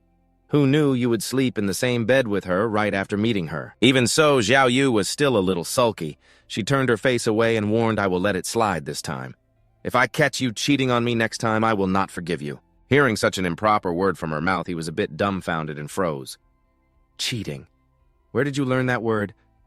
The scene then changed, no longer in the apartment complex, but shifting to the city. A place teeming with zombies everywhere. A steel bar powerfully pierced the chest of a zombie on the ground. Qin Yu knelt down, fumbled for something, and muttered, "This one does not have it either." Xiao Yu had also just finished checking the other two. She quickly reported, "These two do not have it either." After summarizing, he walked over to her, sighing in disappointment. "Today's start is not going well." Suddenly, she leaned in close to him and said something strange. Brother, did you fart? Why is there such a strange smell? Hearing that, Chin Yu laughed it off disbelievingly. Do not be silly. How could my fart smell that strong? There must be a lot of corpses or something around here. Just as he finished speaking, a mysterious sound suddenly echoed, causing both of them to freeze. Zhao Yu, slightly startled, cried out in confusion. What was that? Chin Yu wondered with some suspicion. A scream that loud could it be? With that, he immediately suggested to her, Zhao Yu, follow me. Let's climb up high to observe. This smell and that roar are not normal. The two of them entered a building. They ascended the stairs step by step until they reached the rooftop of that building. They did not know what lay ahead, but when they saw it, he was slightly startled and exclaimed, "This is..." She was also shocked, unable to believe her eyes, and stammered, "What is that thing?" "It is huge." Quite a distance away from them, a giant monster was moving. Upon a closer look, it was a colossal dragon that had just destroyed a building. Chin Yu quickly warned, "It is a guardian dragon. Be careful. If it detects us, we are dead for sure. I cannot believe the apocalypse only started 2 months ago, yet a creature has already evolved to this level. This thing will definitely become an overlord-level beast in the future." Hearing this, a clueless Zhao Yu asked, "What is a guardian dragon?" He immediately answered her question. After a severely injured mutated beast gets infected by a zombie, it becomes a powerful guardian beast. A guardian beast possesses the traits of both a mutated beast and a zombie, making it even more terrifying than either of them. From his words, she realized the situation was even more dangerous. She frowned slightly and asked, "So what should we do?" "Let's kill it while it is not paying attention." Chin Yu quickly rejected that risky idea. "No way, it is too dangerous. We have to change our hunting direction." The scene changed to a more peaceful location than before. Zhao Yu was now holding an energy core in her hand. She exclaimed happily, "Brother, we got another one, and another one that is 3. He walked over to her, took the energy cores, and chatted with delight. "I thought today was unlucky, but we have harvested quite a bit." After handing them to him, she felt a bit tired. She rubbed her shoulder and suggested, "Let's rest for a while, brother. You have been hunting for so long." Without much thought, Chin Yu agreed and pointed in a direction. "Let's go rest in there and see if there is any food while we are at it." A short while later, a steaming hot bowl of noodles appeared. While eating the noodles and rubbing his chin, Chin Yu remarked to Zhao Yu, who was drinking water beside him, "It is unusually quiet around here." She paused her drinking and replied nonchalantly, "That is because we have killed all the zombies." But he did not think so and immediately retorted, "Impossible. This morning we only killed about 7, 8, or 10 of them. Do not forget we are evolved. With our current enhanced senses, if there were any zombies active within a 1-kilometer radius, we would have definitely sensed some movement. Unless," he said while looking outside the glass door, "unless they are hiding on purpose." And just as Chin Yu suspected, a ways off, behind a wall, a zombie was secretly observing their every move. Spotting it, he immediately stood up, which surprised her, causing her to cry out, "Brother, what is wrong?" He grabbed his weapon and warned her, "Zhao Yu, get ready. Just as I suspected, there are zombies in ambush." The moment he finished speaking, right above their heads, the ceiling suddenly showed a few cracks and then it collapsed. A horde of zombies fell down towards them. Chin Yu quickly used his steel bar to pierce through a zombie. After finishing one off, he urgently ordered her, "Xiao Yu, use the evolution energy to enhance yourself. We only left one of those cores for the old man. We will use the rest first." She nodded obediently without hesitation, "Okay?" After that, inside that small supermarket, only the sounds of growling and slaughter echoed. A second later, a shocking explosion occurred, sending the zombies flying outwards. Chin Yu stood with blood-red eyes. Wielding a glowing steel bar, he stood protectively in front of Zhao Yu, just as he calmed down a little and struggled to say, "This is not good."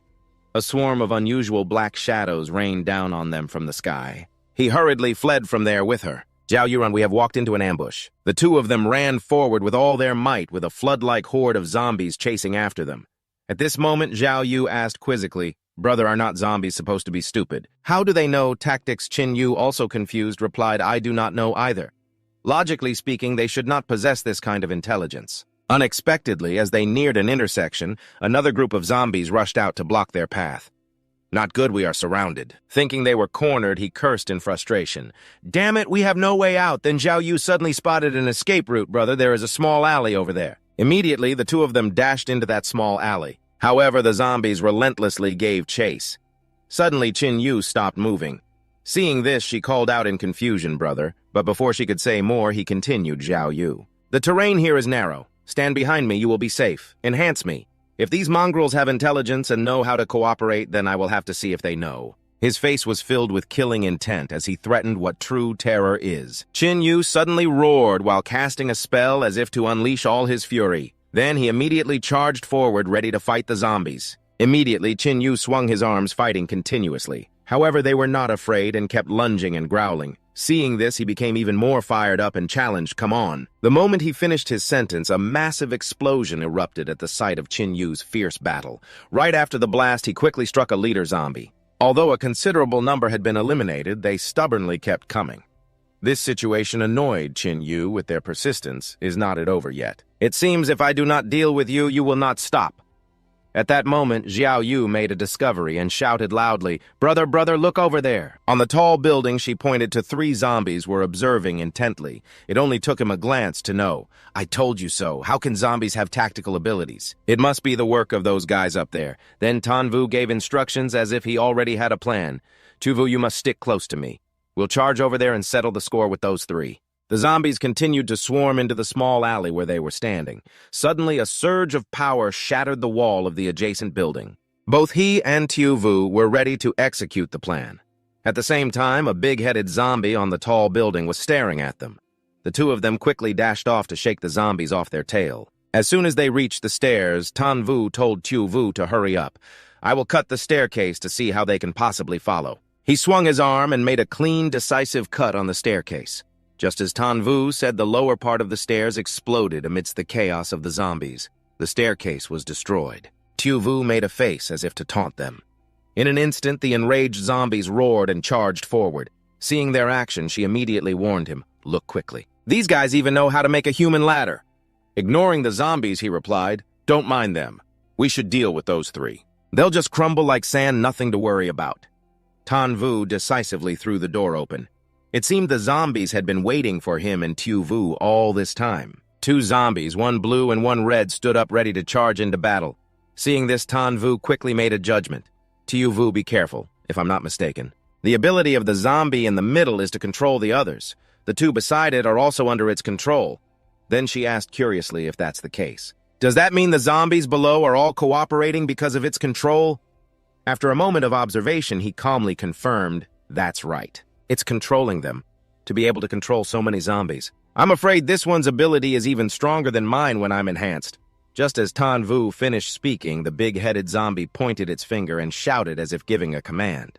As expected, the red zombie immediately obeyed and charged towards him. As it ran, it gathered momentum, creating large fireballs around it. Then, the red zombie opened its mouth wide, preparing to spew fire at Tuvu.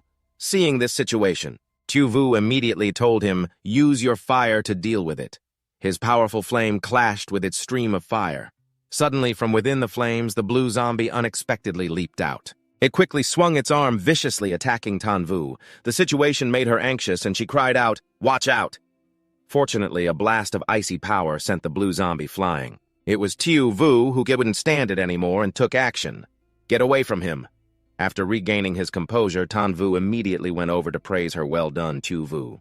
The iron bar in his hand had pierced its body, but it seemed to have no effect. However, Tuvu didn't flinch. So tough, huh? Immediately after, the iron bar was enveloped in a fiery power. He powerfully thrust the fiery bar through the blue zombie's body. "Let's see how you handle this." It seemed this attack caused it extreme pain. It shrieked continuously. While the blue zombie was still screaming, Tuvu managed to retreat. Then he carefully warned Tuvu, "Get back quick." Without hesitation, Tuvu obeyed and ran back. It seemed the blue zombie had become more enraged than ever. It unleashed its full power, freezing almost everything around it. While hiding behind a wall, Tuvu whispered, "Tuvu, stop my enhancement." Hearing this, Tuvu immediately spoke up as if to stop him. But brother, not letting her finish her sentence, he cut her off. "I have my own plan. Now's the time." Quick, meanwhile, the blue and red zombies were searching for them everywhere. Then Tuvu appeared right behind them. He spoke as if to attract their attention. "Hey, where are you looking?" He raised the iron bar in his hand, challenging them, "Come here." "You mongrels!" The moment they saw Tuvu, they charged aggressively, growling. In a flash, the red zombie pinned him to the floor. This sight greatly pleased the big-headed zombie. It laughed out loud. Suddenly, something caught its attention. Glancing to the side, it turned out Tuvu had somehow flown behind the big-headed zombie. Both the blue and red zombies were also stunned and confused. They gaped in disbelief. As if to deliver the finishing blow, he growled, raising the iron bar in his hand, "Die." Then the magically enveloped iron rod pierced through the big-headed zombie's head. This image left them stunned, frozen in their tracks. They immediately collapsed onto the floor as if they had lost all their strength. However, the blue zombie still tried to struggle up. Not letting it succeed, Tuvu's iron bar plunged straight into its head. The next second, he breathed a sigh of relief. "That's that." Just then, Tuvu's cheerful voice rang out. Brother, look, the other zombies are all scattering." As if he already knew, Tuvu smiled lightly and replied, "Of course, without control, the zombies below are worse than wild beasts." He then used a sharp knife to cut a long gash on the big-headed zombie's body. It seemed Tuvu had discovered something. Indeed. Hearing his words, Tuvu asked curiously, "What is it?" As soon as she saw the gem in Tuvu's hand, she realized, this one is different from the previous ones. It must be a very powerful evolution energy. While observing it intently, he slowly replied, "This color is a bit inferior to that of a demonic type, but it's still considered excellent." Then Tuvu held out the gem. "Same old rule copy and then enhance one for each of us." Tuvu quickly clasped her hands and exclaimed, "Good stuff, good stuff." Suddenly, he seemed to feel some kind of power from the gem. Seeing Tuvu pause, she asked, "Brother, go on and copy it. Why isn't there a reaction yet?" It seemed he had discovered something strange hidden within the gem. Looks like it has an energy suppression. Tuvu was extremely curious and asked energy suppression. Another new term immediately, Tuvu began to explain like a real teacher, what is energy suppression? It means that when there is a disparity in power between two individuals, a level suppression occurs. Simply put, if my energy level surpasses yours, your enhancement effect on me will be greatly weakened. It's the same thing. This evolution energy's level is much higher than mine, so copying it will take a lot of effort. Hearing this, she hesitated and guessed. So, that also means that big-headed guy. With just Tuvu's words, Tuvu quickly confirmed, "You guessed right. That guy was stronger than we thought. It's just that his ability is quite special. It can increase its own combat ability, and its luck was bad, only encountering an ice type and a fire type with slightly stronger powers. I guess it controlled the zombies to attack us because it wanted to defeat us, then control our bodies to expand its zombie army. After that, he carefully observed the glowing gem in his hand. It seems it will take us a lot of time to copy and enhance this." A long time later, she sat tiredly on the ground, sighing in relief. Finally, it's done. Tuvu looked at the gem and wondered, "I wonder how much this will increase our power." As soon as he finished the sentence, they both popped the gems into their mouths. Suddenly, his eyes flew wide open as if he had experienced some kind of terror. In a flash, Tuvu raised both hands and shot to his feet. Then he bent over and let out a loud shout. It turned out Tuvu was just being dramatic. "I can feel my current power. Is 56 times that of a normal person?" Even Tuvu couldn't understand why he had to be so dramatic every time he ate one of these things. Then he pretended to ask seriously, "Don't you feel it?" But it seemed she was all too used to this attitude from Tuvu. "Don't I feel much stronger, 10 point. 23 times a normal person." After Tuvu's explanation, he asked, confused it increased that much. "Why didn't you roar?" She repeated Tuvu's question helplessly. "Why would I need to roar?" He still said calmly, as if it were obvious. "Haven't you seen me roar every time at this point?" Tuvu finally came to a conclusion. "That's why I said you're overdoing it." After that, the two of them left the tall building, walking slowly down the street. As if suddenly remembering something, Tuvu spoke up. "These few days we've been out hunting have been very fruitful. We've both gotten much stronger, and we even found the evolution energy for him. This can help him get a new lease on life. And I can learn his techniques with a clear conscience, not paying any attention to this long-winded story." She exclaimed, "I'm so tired, I need to eat a lot more when we get back." Ignoring Tuvu's expression, he bluntly criticized her, still thinking about eating. In these times, everyone is starving to the point of being skin and bones. "Look at you, you've gotten a bit fatter." As if angered by Tuvu, she snorted and threw a punch. "You're the one who's fat." After being stunned for a moment by the blow, Tuvu said, "Tuvu, your physique is now 23 times stronger. That punch of yours." Before he could finish his sentence, Tuvu noticed something and announced, "Brother, something's not right." Tuvu quickly stopped joking and said, "I can feel it too. It's the smell of fresh blood." As she made her assessment, she worried the survivor camp is right ahead. It couldn't have been the zombies as soon as they arrived. The image of everyone in the survivor camp brutally murdered appeared before them. Unable to believe his eyes, he stammered. This even Tuvu was horrified. What happened? Then Tuvu knelt to check and discovered this was not a zombie, causing him to state in a deep voice, This was definitely the work of a person. Tuvu panicked and screamed, Tu Nam. Tu Na, are you still alive? Look at this situation. Chin Yu's voice was also low with worry. Xiao Na, the old man, and Lu Kun were nowhere to be found. He couldn't find the people he was looking for, and tears streamed down her face. They were unarmed. Who was it? Who could do something so utterly devoid of conscience? The next second he stepped outside and found footprints but couldn't hold back his rage. Chin Yu's face darkened. Whoever is responsible for this, you are so dead. The sky outside was as gloomy as their current mood. Both Chin Yu and Xiao Yu hurried to search everywhere. As he surveyed the scene, he noticed all the zombies on the street had been killed. This person had to be an evolver. Suddenly, something startled her, and she cried out, "Hey, look over there!" It was a group of zombies growling at someone hanging from a tree. They were instantly horrified when they realized it was Uncle Lu, and they couldn't contain their rage. Chin Yu gritted his teeth. Let's get him down first. As Uncle Lu slowly opened his eyes, they kept calling his name. Uncle Lu, Uncle Lu. He immediately urged Uncle Lu, "Tell me who did this." Despite having been tortured, Uncle Lu was still filled with immense hatred, cursing. That animal, that ungrateful animal. Just from hearing that, Chin Yu had a guess. Zhang Feng. In agony, he confirmed. Yes, it was him. After identifying the enemy, he gently reassured him, "I will avenge everyone." Uncle Lu, in immense pain and unable to stop his tears, pleaded, "Please do one thing for me. Kill me so I can be free." This plea broke Chin Yu's heart. But there was no other choice but to agree. "I understand." His final words echoed as he passed on. "Thank you." Immediately after, Xiao Yu, with a heavy heart, voiced her thoughts. Zhang Feng. Why would it be him? How could he have the power to do this? Unless he also became an evolver. He began to explain.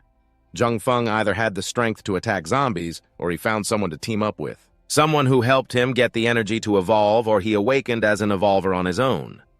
In an instant, she grasped the key point. He awakened on his own.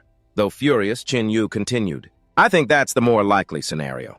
When some people face danger and adversity, their potential is stimulated and they awaken on their own, becoming evolvers. The scene shifts to a high-rise building. 3 thugs were standing guard there. The black-haired goon sighed. I'm so tired. Hearing this, a spiky-haired goon warned him sternly. Hey, be careful. We just got a new leader if he sees you. You'll be dead for sure. The goon with the spiky hair quickly added. That's right. I heard the new leader is even more vicious than the old one. Flashing back to 2 days ago, Zhang Feng's resentful voice rang out. Fine, fine. You all have looked down on me for a long time. I'm leaving. Just you wait until you fall into my hands. He stormed out of the room, slamming the door shut. As he walked down the street, Zhang Feng cursed non-stop. Everyone is picking on me. Since when do I have to put up with this crap? Just you wait. The city slowly sank into a gloom that matched his mood. After encountering just one zombie, Zhang Feng was already filled with regret. Damn it. How am I supposed to survive in this apocalypse? I was too rash. It's all their fault. Then, the zombie growled and lunged, trying to bite his head off. Fortunately, Zhang Feng ducked in time to avoid it, but he suddenly froze at the scene before his eyes. It turned out that a whole pack of zombies had been drawn by the struggle. Seeing them, Zhang Feng immediately turned and fled, screaming, Help, I don't want to die here. But it seemed luck was not on Zhang Feng's side. He tripped over an iron bar lying in the street. In the next moment, Zhang Feng tumbled to the ground. Right in front of them, a zombie closed in and opened its mouth wide, ready to devour him. The next second, the sound of 2 gunshots rang out, effortlessly taking down the zombies. It was a goon who said cockily, Well, look what we have here. Their help brought tears to Zhang Feng's eyes. Thank you, big brothers. Ignoring his gratitude, one of them stepped forward and asked, Is this kid a boy or a girl? Another goon snickered. We're in luck. Found a pretty delicate-looking one. We can take him back to the boss and trade him for a girl for us brothers to enjoy. As he was being carried off like a sack of goods, Zhang Feng yelled, You people! What are you talking about? Where are you taking me? Hearing that, the man let out a loud laugh and replied, You'll find out when we get there. Don't worry, kid. You're gonna love it. The group dragged him to a large, tall building. Inside, a very pleased voice said, You boys did well. It was the green-haired leader, his eyes gleaming as he made his assessment. Just my favorite type. Zhang Feng was bound tightly, crying and begging for mercy. Big brother, please spare me. It seemed the man could wait no longer. Go on, pick whoever you boys like. I have important business to attend to now. The goons, understanding the situation, tactfully replied. All right then, you go be busy. We won't disturb you any longer. Seeing the hopeless situation, Zhang Feng's face went pale as he tried to bargain. No, no, no, big brother, I'll give you anything you want. I have money, no, no. I can take you to a place that has plenty of supplies and food and women, too. Uninterested in his words, the green-haired leader licked his lips. As if preparing to enjoy a fine delicacy, he moved closer, lifted Zhang Feng's face, and said lovingly, My pretty little thing, I'm not lacking any of that. I only need you. After that, his piercing scream of pain and humiliation echoed through the lavish room. While dressing himself later, the green-haired leader laughed heartily, praising him. My dear little Feng, you've given me a pleasure I've never known before. He panted, as if staking his claim. I will dote on you. From now on, you are my exclusive boy toy. After a long period of torment, Zhang Feng, covered in sweat, still managed to reply, Yes, master, I will be obedient. However, the green-haired leader remained possessive. But you can never betray me, especially not with those women. I won't allow you to make eyes at any women, so I must find a way to completely cut off your interest in them. It seems Zhang Feng guessed his intention and screamed in terror, Master, you can't possibly mean to. Before Zhang Feng could finish his sentence, the man, knife in hand, commanded, Get a doctor over here to stop the bleeding. I need to neuter my little pet. Hearing this, all the blood drained from his face. Please, no, master, I promise I'll be good. I won't think about women, please don't. But in an instant, the green-haired leader had already made his move. Plunging Zhang Feng into unspeakable agony, his tormented screams echoed throughout the entire building. A long while later, Zhang Feng slowly opened his eyes. Seeing him awake, the leader spoke lovingly. Now this is my good little treasure. Zhang Feng then bolted upright. He stared down at the empty space on his lower body. The horrifying sight made Zhang Feng freeze in shock as a powerful energy began to radiate from him. An aura of killing intent. The leader mocked him. I'll love you even more from now on. You don't need that thing anyway. Just as he finished speaking, a loud crack echoed like the sound of a bone snapping. The green-haired leader's body suddenly went rigid. He asked in horror, What did you do? Why can't I move? Both Zhang Feng and the doctor turned in astonishment. Suddenly, the doctor fled screaming. It's a monster! Not about to let him escape, he waved his hand, unleashing a dark power. In an instant, the doctor's body was also frozen in place. He screamed desperately, Don't kill me, I only stopped the bleeding. He's the one who hurt you. Zhang Feng's entire body was shrouded in a dark energy. Seeing him in this crazed state, the green-haired leader was finally scared.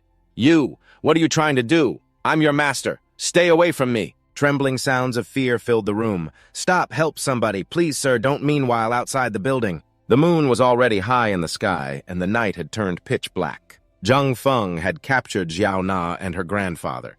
Zhang Feng's savagery was written all over Xiao Na's worried face. It seemed the earlier trauma was too much, driving him completely mad. I used this knife to slice off pieces of that mongrel's flesh. That scum was surprisingly tough. It took him over 2 hours to finally die. Zhang Feng's cruelty was more than she could bear. You're a monster! Xiao Na's words made him sneer. A monster, Zhang Feng glared, his voice a low growl of resentment. And whose fault is it that I became a monster? It's all because of you. If you all hadn't turned against me, would I have left? Then he started shifting the blame. Would I have been caught by that scumbag? Would I have been violated by that animal and ended up in this situation? But unable to stand Zhang Feng's habit of blaming others, Xiao Na, with tears streaming down her face, still argued back. You brought this upon yourself. You were clearly no help at all. You just walked around with that sullen face all day, causing trouble for everyone. Nobody ever chased you away. You left on your own accord. She lowered her head, her voice filled with sorrow. We were all survivors together. How could you harm even the old and the young? Yet Zhang Feng remained completely unmoved. Who was surviving together with you people? I'm strong now. I don't need weaklings like you anymore. In my eyes, you're all just prey and playthings. These words made Tiu Na's grandfather extremely furious as he cursed aloud, You ungrateful little beast, I should have never saved you. His voice made the young man pay attention and turn around. As if he had found a new plaything, Truong Pong sneered, I almost forgot about this old immortal. Back when I pursued Tiu Na, you did everything to stop me and even hit me. Today you have fallen into my hands. Do you think I will let you die comfortably? His threat was completely ignored. Tiu Na's grandfather provoked him in a loud voice. This old man has weathered many storms in his life. Whatever tricks you have, just bring them on. If I balk Thien Hao so much as frown, I am no true man seeing this. Tiu Na immediately stepped in front of the old man, pleading, Don't touch my grandfather. This loving scene made Truong Pong extremely uncomfortable. From outside the building, a harsh voice rang out, Halt, who goes there? It turned out Tuvu had found Truong Pong's base. Who among you has seen a person named Truong Pong? A black-haired henchman heard this and was confused. Isn't that our great alliance master? He's not someone you minions can just meet whenever you want. Soon after, a spiky-haired henchman was captivated by their looks. Hey, look at that girl. Her face and figure are both top-notch. That guy's quite handsome, too. I heard that before the new alliance master took power, he was the previous master's male favorite. He probably has this kind of taste, too. These two are both useful. He quickly agreed. Makes sense. As if understanding, the bald henchman spoke up. If you've delivered yourselves to our doorstep, don't even think about leaving. Don't you want to find the alliance master? I'll take you to him. Right after that, he reached out to touch Tuvu. And as for this girl, not letting the bald henchman get his wish, Tuvu quickly twisted his arm, gritting his teeth and questioning, "What do you think you're doing, huh?" His grip caused the bald henchman immense pain. "Ow, ow, kill him, kill him!" His two accomplices immediately pulled out their guns and fired continuously. It seemed their insolence had infuriated Tuvu. With a dark expression, they still didn't realize the danger and kept shooting. Then both the black-haired and spiky-haired henchmen wondered where he went. It turned out he had already appeared holding a knife to their necks. "I'll ask again, where is Truong Pong?" The threatened spiky-haired henchman, trembling with fear, confessed he's in the third-floor lounge. The third floor. Paying them no mind, Tuvu spoke. "Tuvu, let's go." Just one simple move was enough to terrify the minions, leaving them trembling for a long time. In front of Truong Pong's door were two guards, one with green hair and one with pink hair, looking on curiously, staring intently at something. It was Tuvu and Tuna approaching, which made the pink-haired guard wonder, "Who are you? How did you get in here?" He quickly spoke, as if not wanting to involve innocent people. "I'm here for Truong Pong. It has nothing to do with you, so get out of the way." Upon hearing this, the green-haired subordinate immediately got angry and cursed. "What do you think? The Great Mountain faction is, you think you can just come and go as you please." Then he rushed forward with a knife in hand. "I think you're looking to die." Before the green-haired man could even attack, Tuvu had caught and tightly gripped his hand in a flash. The green-haired man's body was thrown far into the distance. This horrifying scene made the pink-haired subordinate's jaw drop in shock. He couldn't help but scream, "Monster." This loud noise woke up the people inside the building. "What's going on? What's all that noise?" "Yeah, what's with the racket?" Seeing his comrades appear, the pink-haired man immediately tattled. "This kid is a monster. Everyone be careful." They didn't believe him at all, speaking with contempt. "Are you stupid? There's no such thing as monsters. He's clearly just a pretty boy. And a piece of fresh meat. If you guys don't want her, I'll have a taste." A man in sunglasses, not fearing death, stepped forward. "Little sister, today I'll let you experience the pleasure of being a woman."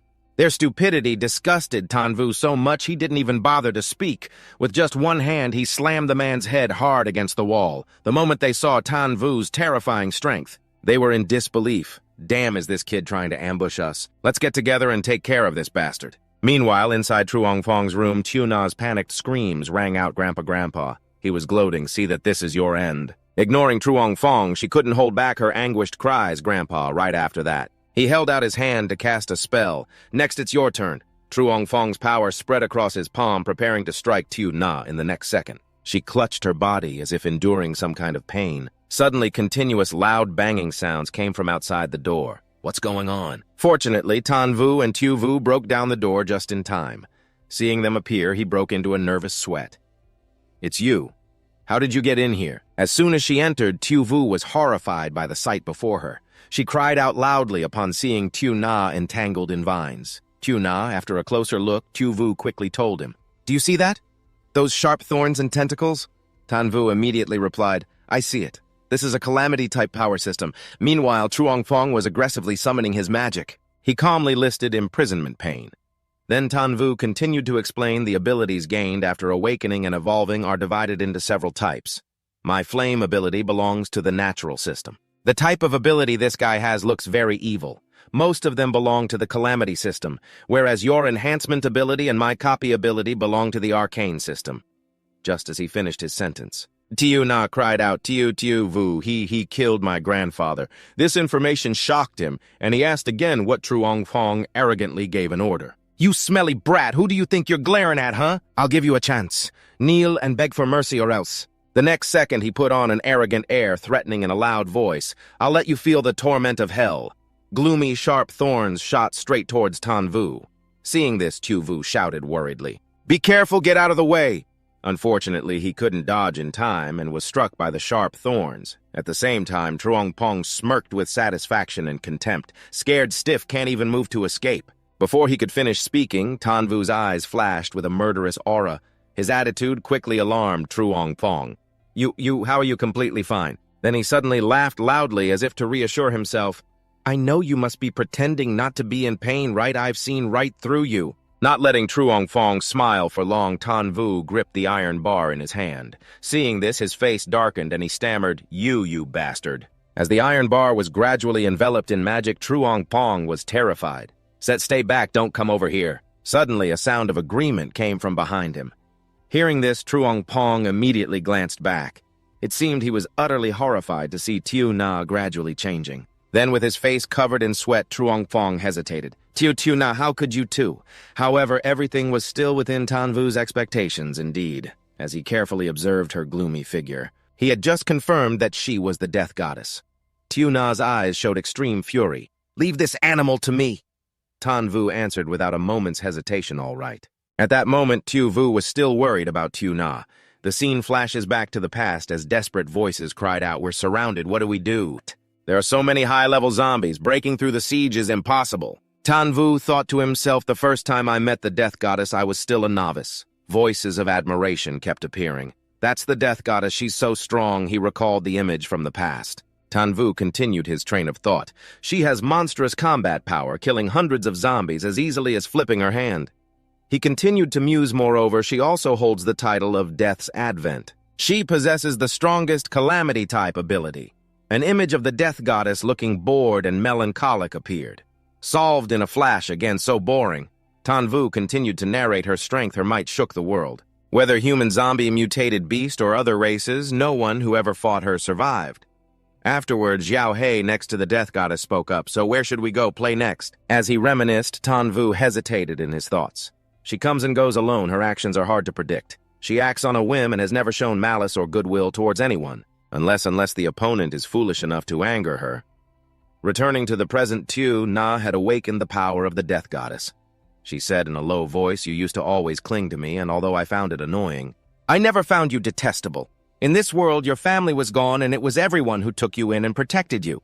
She continuously stepped forward, questioning Truong Pong's non-existent conscience. When you left, I thought you would realize your mistake and come back on your own. At that point, everyone would have forgiven you, but you killed them all. I just can't understand. We never did anything to wrong you. Only now did he feel fear and beg for forgiveness. I was ungrateful. I'm worse than a pig or a dog. Please spare me. Unable to stand Truong Pong's shamelessness, Tiu Na spoke up. Only now do you think of apologizing. Immediately she gave the order, Eat Xiao He. Hearing this, the shadow Xiao He joyfully rushed forward. As you command, master, it reached out its hand as if to snatch him. Following that, Truong Pong screamed in terror amidst Xiao He's excitement.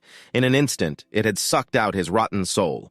With just a single glance, Tanvu recognized Truong Pong's evolutionary energy, was being absorbed by that thing. As if to confirm his suspicion, Truong Pong's face became completely blank. After eating its fill, Xiao He dropped him to the ground and laughed heartily in satisfaction.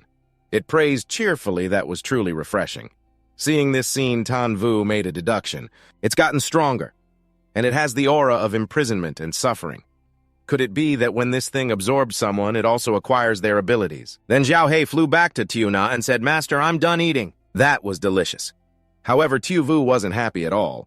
She approached Tiu Na and asked Tiu Na, Are you okay? Hearing this, Tiu Na slowly replied, I'm fine now. Unable to hold back her emotions, she turned to her grandfather. Right then, Tanvu advised Tiu Na, We must cremate your grandfather's body or he will turn into a zombie. He will just be killed by someone all over again. His bluntness made Tuvu extremely uncomfortable. Do you even know how to talk? But it seemed Tiu Na was not angry at all and just calmly agreed, You are right. I will have to trouble you with the cremation. Without hesitation, Tanvu waved his hand to fulfill her wish. As soon as it was done, he solemnly spoke. Tiu Na, I have a request. Tanvu said decisively, Have Tu Hak. Of yours, fight me in a match. Tiu Na quickly refused without hesitation, There is no need. My Tu Hak is very strong. Hearing this, Tanvu remained calm and replied, I know, you do not need to hold back. Just go all out. Seeing his determination, she did not mind agreeing all right then. Stop when it is time to stop. However, Tuhak hesitated and said, well, this old man, actually, I cannot beat him. This sentence surprised Tuna. You cannot beat him. It quickly made excuses as if afraid to lose face. No, that is not it. Was I not just born? I am still just a child. Wait until I grow up. I will definitely be more powerful than him. Their conversation left both Tuvu and Tuvu speechless. After some discussion, Tuna firmly refused. So I am sorry Tuhak does not want to fight you. In the dark night, sky stars twinkled brightly next to the gentle moon. A moment later, Tuvu approached and asked, "What are your plans for the future?" Without hesitation, Tuna cradled the urn in her hands and replied, "My grandfather loved to travel. He wished to take me around the world, but I never wanted to go with him. Today I want to fulfill his dream and take him all over the world." Her heartfelt words astonished him. He thought to himself, in the future, there are rumors of a goddess of death who travels everywhere alone. Some say she is training, others say she is searching for treasure. I never thought she only wanted to make up for her grandfather's regrets. After a moment of thought, Tuvu invited her, "Do not go. Stay with me." His sudden words made her turn around. Tuvu quickly called out as if afraid she would misunderstand Tuvu. It seemed her call snapped Tuvu out of it. The outside world is too dangerous. "You can travel with me and Tuvu for now. When you get stronger, we can take your grandfather around the world together." He then used all the words he knew to try and persuade her. "Furthermore, I guarantee you will become stronger with me. Then we will be powerful beings revered like gods by all creatures in the apocalypse."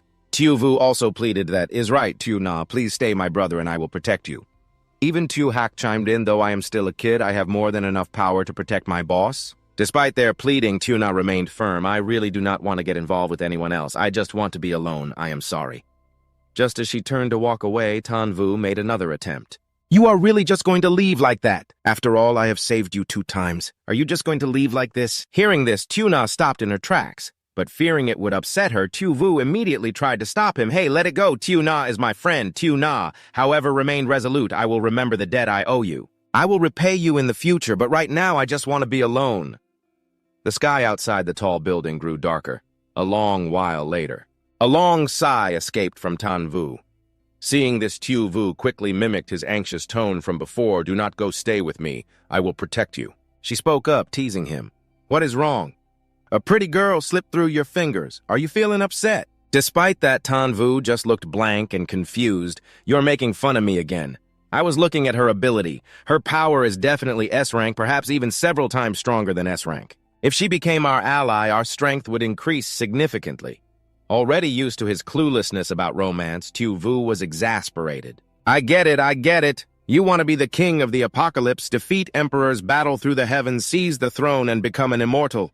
Her strange words left Tuvu utterly baffled. "Where did you learn all that nonsense from? Speaking of not being able to keep Tuna, it is actually your fault." Suddenly being blamed, Tuvu argued back in a high voice. "How is it my fault?" As if to cut her off, he joked, "Who told you to come back so early that night? If you had been a little later, she would have been mine." Tuvu's bold words made Tuvu blush. Then she did not hold back and punched him once. "You are despicable." After some joking around, the two of them went outside the building. Immediately, a group of people rushed forward begging, boss. From now on, you are our new boss. If you tell us to go east, we will absolutely not go west. Please accept this bow from your humble underling." However, Tuvu paid them no mind. "I am not interested. Find someone else." Suddenly, he remembered something and asked curiously, "Your private clubhouse must have a lot of weapons, right? Take me to have a look." The underling spoke up, "Well, sir, you have asked the right person. This clubhouse belonged to our former leader, Lee Dai-sun. Besides his taste for men, his main hobby was collecting weapons such as guns. Swords, axes, hooks, pitchforks, ropes, clubs." Hearing the underling ramble, Ontho got annoyed, slapped him on the head, and shouted, "Why are you mentioning all that? The boss wants to know about guns for fighting zombies. What is the point of mentioning those things?" Tuvu, however, grew a little interested and said, "Having weapons like that is good too. Take me to have a look." In the room, a rack was filled with various types of swords. Beside it, various long and short sabers were on display. The underling excitedly introduced the weapons to Tuvu. "Boss, look. These were all Lee Dai-sun's prized treasures. The cheapest item here costs at least 10,000. From the design to the materials, everything is genuine." Tuvu stared intently in one direction, and the underling beside him noticed it. It was a spear placed on a separate rack away from any other weapon. The underling immediately noticed he was looking at the spear and started chattering, "Boss, you have a great eye. This was Lee Dai-sun's most beloved item. The shaft is made of flawless solid cast iron. The spearhead was meticulously refined and tempered. It is very heavy. It is just a pity that it is so heavy an ordinary person cannot even swing it. Ong Tho and the underling 2 men struggled to lift the weapon over to Tuvu. Boss, look at how much effort it is taking us. Tuvu took the spear with a single hand and spun it. He then said, very good. It is a perfect fit. Ong Tho and the underling watched, clapping and showering him with praise. Great king born with divine strength, you are unrivaled. Seeing that there were so many weapons here, Tuvu also asked, is there anything light and easy to handle that I could use? The underling quickly answered yes. Of course, he took out a saber, handed it to Tuvu, and said, this blade is perfect for you. It was forged with the best techniques. Although it is light, it is incredibly strong. It can cut through iron like mud. Tuvu took the saber, swung it around playfully, and said with a laugh, hey bro, this saber is really light. The 2 men, Ong Tho and the underling, turned pale, afraid of being hit. They screamed and ran for cover. Ah, miss, please be careful. If you accidentally hit us, it will be a big problem. Tuvu spoke up, you two. I will not make things difficult for you. These weapons are not that important to you all anyway. Tuvu then stated his demand, give us 1 more gun each and we will be on our way. As for your new boss, whoever wants the position can take it. Half a month later, Tuvu stood with his weapon in hand as a flying monster zipped around him. Tuvu was quite surprised by its speed. This thing's physique is 16 times that of a normal person. The flying rat suddenly appeared behind Tuvu. It flew at Tuvu, who quickly turned and aimed his spear at it. After image, Tuvu warned anxiously, big brother, watch your back. The flying rat was behind Tuvu again, startling him. Tuvu's face darkened, watching it fly around. This time I have got you. He stabbed it right in the face, Dai. Tuvu said this thing's evolution energy is so potent, but I do not feel my physique improving. It always feels like something is missing. Tuvu replied, a physique 20 times stronger is a watershed. It is the limit of a level 1 evolver. If we break through it, we will enter level 2 evolution and our strength will increase dramatically. Looking at the dead flying rat on the ground, Tuvu continued to speak. The 2 of us are currently stuck at the 20 times physique limit. Breaking through it is extremely difficult. Tuvu clenched his fist and said, but I can feel it. If we absorb just a bit more evolution energy, we can successfully reach level 2. Suddenly, something appeared in the sky. Tuvu said, bro, never mind that for a second look. Red clouds appeared in the sky. The blood rain is here again. As the blood rain started to pour, Tuvu grumbled, humph, even with a physique 20 times stronger, this blood rain still hurts. Tuvu asked with concern, Tuvu, you are getting hit by the blood rain. Do you not feel anything? Tuvu replied, nope, nothing at all. He told Tuvu, either way, we need to get out of this rain first. At a warehouse, Tuvu pushed open the door and the 2 siblings entered. Tuvu remarked, looks like a lumber warehouse. Tuvu turned to him and said, bro, I am hungry. We have not eaten in ages. Let us eat some noodles. The 2 siblings sat by a fire, each holding a bowl of instant noodles. It smells so good. Noticing something, Tuvu warned someone is coming. Be careful. Tuvu asked, is it a zombie? Tuvu replied, no. A zombie's footsteps are not so rhythmic. It is a person. Li Tong sniffed the air. I think someone is here. I smell noodles.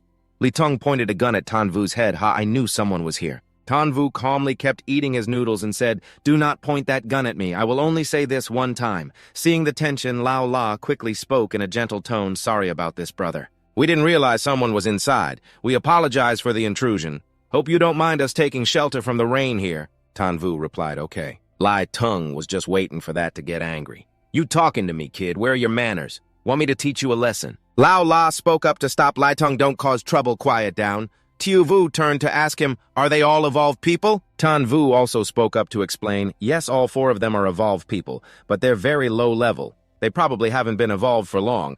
The one with the beard has practiced martial arts. He has some strength, but the other 3 are far weaker. Everyone was stunned after hearing Tuvu speak. Lao La praised him. This young man has such an accurate read on people. Seems like he has some skill. Li Tong, standing nearby, scoffed unconvinced. Humph, he just got lucky, probably a wild guess.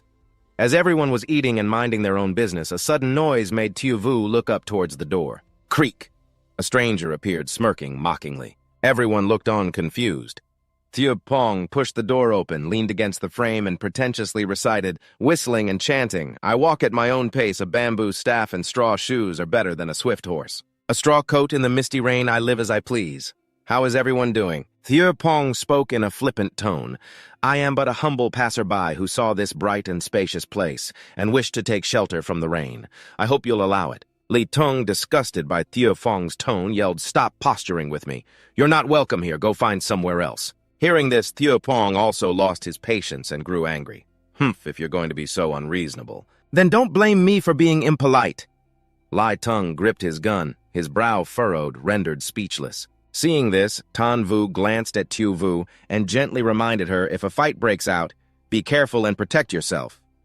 Fong raised his middle finger with a provocative tone. Who the hell are you? Is this your house? I'm staying here to shelter from the rain, so what? Come and bite me. His face was full of mockery as he continued to taunt, Gonna make you mad, na boo-boo. Li Teng, furious, cursed you, rotten brat. Tuvu watched them argue and couldn't help but find it amusing. She covered her mouth to hide a chuckle. Li Teng said angrily, I'm definitely going to deal with you today. Suddenly, Lao La walked over, placed a hand on his shoulder, and advised, That's enough talk, Les. You're the only one who likes to cause trouble. Fong saw Tuvu standing there, so he called out to start a conversation with her, and there's a beautiful lady here too. Miss, you are truly beautiful, more beautiful than a goddess descended to earth. Hearing his compliment, she smiled and replied, Thank you for the compliment. Pong seemed to smell something familiar. He immediately asked, It smells so good, is someone eating instant noodles? Could I have a little? Tuvu smiled, pulled a cup of noodles from his bag as the other guy watched with craving and replied, Sure. But I can only give you one cup, we don't have much left. Pong quickly took the cup of noodles and replied gratefully, Thanks, I haven't eaten this in so long, I've been dying for it. He seemed unable to control his craving and ripped open the cup to eat the noodles raw. Fong savored the familiar taste and couldn't help but exclaim, Ah, so good food from before the disaster is getting harder and harder to find now. Every day I can only hunt mutated beasts to eat. They're dry and tough and there's no seasoning. I'm starving to death. He suddenly realized something. He placed a hand on his chest, smiled, and introduced himself. Oh, right. I haven't introduced myself. I am the handsome and dashing Trak Pong. May I ask for your names? Tuvu smiled and replied, You're a very interesting person. My name is Tuvu, and this is my brother Tanvu. Hearing their introduction, Pong stroked his chin. He pondered for a moment, then said, Tuvu. That name sounds more like her father than her brother. Li Teng, holding a pack of biscuits, his eyes wide with a confused expression, spoke up. A guy like that. How can he survive in the apocalypse without getting beaten to death? A while later, the blood rain outside continued to fall, growing heavier. Inside the room, everything was quiet. While everyone else was sound asleep, Li Teng stood silently, leaning his back against the door. On guard. Tanvu sat in a corner with Tuvu sleeping on his shoulder. Tanvu pondered to himself, those four are all evolved people who just recently gained their powers. Although their strength isn't great, they can barely manage to survive in this apocalypse. That's not a problem. He glanced at the sleeping Fong wary, but this guy named Trak Fong. I can't see through him. Fong was snoring away dead to the world. Tanvu looked at him and assessed inwardly, flabby muscles, fair skin, his whole body is a weak point. At a glance, he's clearly someone who has never trained or endured hardship. He doesn't even have a single weapon. How can he just run around barehanded in the apocalypse like this? Li Teng glanced at the people inside the building. He felt annoyed and snorted to himself, sleeping so soundly. Not even taking turns to keep watch. Aren't you afraid we'll get malicious ideas and kill you all? What a bunch of useless fools. Then a sudden noise caught his attention. Li Teng exclaimed, What's that sound? Tanvu sensed danger and his eyes snapped open. He stood up and shouted, Everyone wake up! There's danger! The others heard this and got up at once. Tuvu, still sleepy, stood up and asked in confusion, Brother, what's wrong? Tanvu, with a grim expression, warned Tuvu, Stay close to me later. We might be in big trouble. To the others, he said, If you want to live, stick close to me. If you're too far, I can't protect you, so you'll have to pray for your own luck. Hearing this, Li Teng couldn't help but get angry. He snorted and yelled, Who do you think you are, some kind of savior? You think the four of us are useless? Lao La, standing behind him, said, Don't be stubborn. Let's stick with him. One more person helping means a better chance of survival. Tanvu, holding his saber, stepped outside. With the others following behind him, he gave the command, Let's go. They froze their eyes, widening at the scene before them. Li Teng's jaw dropped as he exclaimed, Oh my God! All around them were countless zombies waiting to charge and devour them. A confused voice spoke up, These zombies. How did they approach us so silently? The zombies, with bloodshot eyes and hideous forms, stared at them like a delicious meal. Tuvu frowned and asked worriedly. They even know how to use tactics. Tuvu also spoke in confusion. Could there be a mastermind zombie? Tuvu comforted her in a low voice. Don't be afraid, we broke through before, and we can do it again. Seeing the situation, Lao La stepped forward and warned, brother, there are so many zombies. If we all fight on our own, we'll definitely be overwhelmed. No one will survive then. He clenched his fist and proposed we need to focus our efforts and break through in one direction. If we look out for each other, that's the only way we'll have a chance to survive. Lao La pointed towards the zombies and commanded, all right, we'll break through from that direction. He activated his iron skin, his eyes determined and fists clenched, adding, there's no time to waste, let's kill them. Li Tung and Truong Kui activated their powers at the same time, letting out a loud roar. Tuvu frowned, observing them and assessing them internally. Iron skin muscle overload and one is a berserker. All are combat types. Suddenly a hand materialized a sword. Tu Kwang created a red sword with both hands, his face cold and expressionless. Seeing this, Tuvu felt a flicker of interest. So there's a rare creation type. This is a little interesting. Lao La turned his head to look back at them and directed, let's go. You three stay close and support us with that. He charged towards the zombies, yelling a challenge. Come on, zombies. The zombies seemed to understand him, growling as they rushed towards him. Lao La rushed forwards and punched a zombie in the face. Suddenly, another zombie lunged from behind, growling before he could react. On another side, a zombie was slammed to the ground by a powerful arm. Truong Kui looked at the zombie on the ground and yelled, his face contorted in a crazed expression as he brought down his fist kill elsewhere. A zombie was violently thrown into a group of other zombies. After mercilessly tossing the zombie, Lai Tung panted heavily from exhaustion. Tu Kwang also charged in, cutting down one zombie after another. Tuvu watched them, a hint of admiration in his eyes, and remarked, this group isn't so bad. Back with Captain L.A. He was fighting a zombie when he turned his head and ordered, quick, follow him. Tuvu, holding a glowing spear, gave his own instructions. The four of you split up and flank both sides. Surround the breakthrough point! Tu Kwang's eyes widened in confusion as he asked, what are you planning to do? Tuvu replied with a calm and unwavering expression. Just do as I say. I don't want any friendly fire. He turned to Tuvu and said softly, Tuvu, enhance me. Tuvu took a stance, his eyes turning bloodshot with killing intent. The spear in his hand glowed as he raised it, and powerful flames erupted from it. The zombies were still rushing forward in a mad frenzy to attack. The flames flared up violently, incinerating the rapidly approaching zombies. The others witnessed this scene. None of them could hide their shock. Lao La frowned in disbelief and exclaimed, is this guy even human? Then he noticed something. Looking back, old La saw Xiao Yu surrounded by many zombies and shouted anxiously, this is bad, that girl is in danger, get away. Before he could react further, a sword blade slashed through those zombies. Xiao Yu stood among the zombies. Without a trace of pity, she sliced them in half, making them scream in pain. Old La watched the scene before him, unable to believe his eyes. His jaw dropped as he wondered, even that little girl is that frighteningly strong. Over with Xiao Feng, he was being swarmed by zombies, causing him to scream in terror. Xiao Feng covered his head, trying to dodge the lunging zombies. He yelled, don't come for me, go bite them, can't you? Suddenly, a zombie appeared behind Xiao Feng. He glanced back in fear, this is bad. His face turned pale as he fell to the ground, coughing uncontrollably. Seeing this, Xiao Yu alerted Qin Yu. That guy over there was knocked down by a zombie. Qin Yu could only say helplessly, there's nothing we can do, we can't take care of him. Seeing Xiao Feng frozen in fear, the zombies thought they had found a delicious meal and slowly closed in. He stammered in terror, don't, please don't. Then suddenly a golden light appeared around him. Xiao Feng closed his eyes and complained angrily, this is my last outfit! An explosion sent the surrounding zombies flying! Xiao Feng was thrown back. Seeing this, old La turned and shouted, what happened? Xiao Feng transformed into a monster and roared, grabbing a zombie. Qin Yu turned to look at him, surprised, thinking to himself, a mutation-type ability, what a powerful evolutionary aura. In his monster form, Xiao Feng impaled the zombie with his claws, saying angrily, you bunch of trash, you destroyed my last outfit. I'll tear you to shreds! He continued in a crazed tone. A bunch of garbage, a bunch of trash. Qin Yu was surprised, thinking it seems this guy's ability affects his mind. Suddenly he felt something, and his eyes widened. From under the ground, a hand emerged and grabbed Qin Yu's ankle. He looked down in shock and yelled, what is this thing? On the ground, a long arm was stabbed by a descending blade. Qin Yu's sword split the arm in two, causing it to flee in fear. He frowned in confusion. Zichang tried to remind the others, there are mutated zombies among them. Be careful. Seeing this, Zhang Kui got angry. Damn it, the normal zombies are annoying enough. Li Tung glanced at Lao La and warned him, "My strength is reaching its limit. I cannot hold on much longer."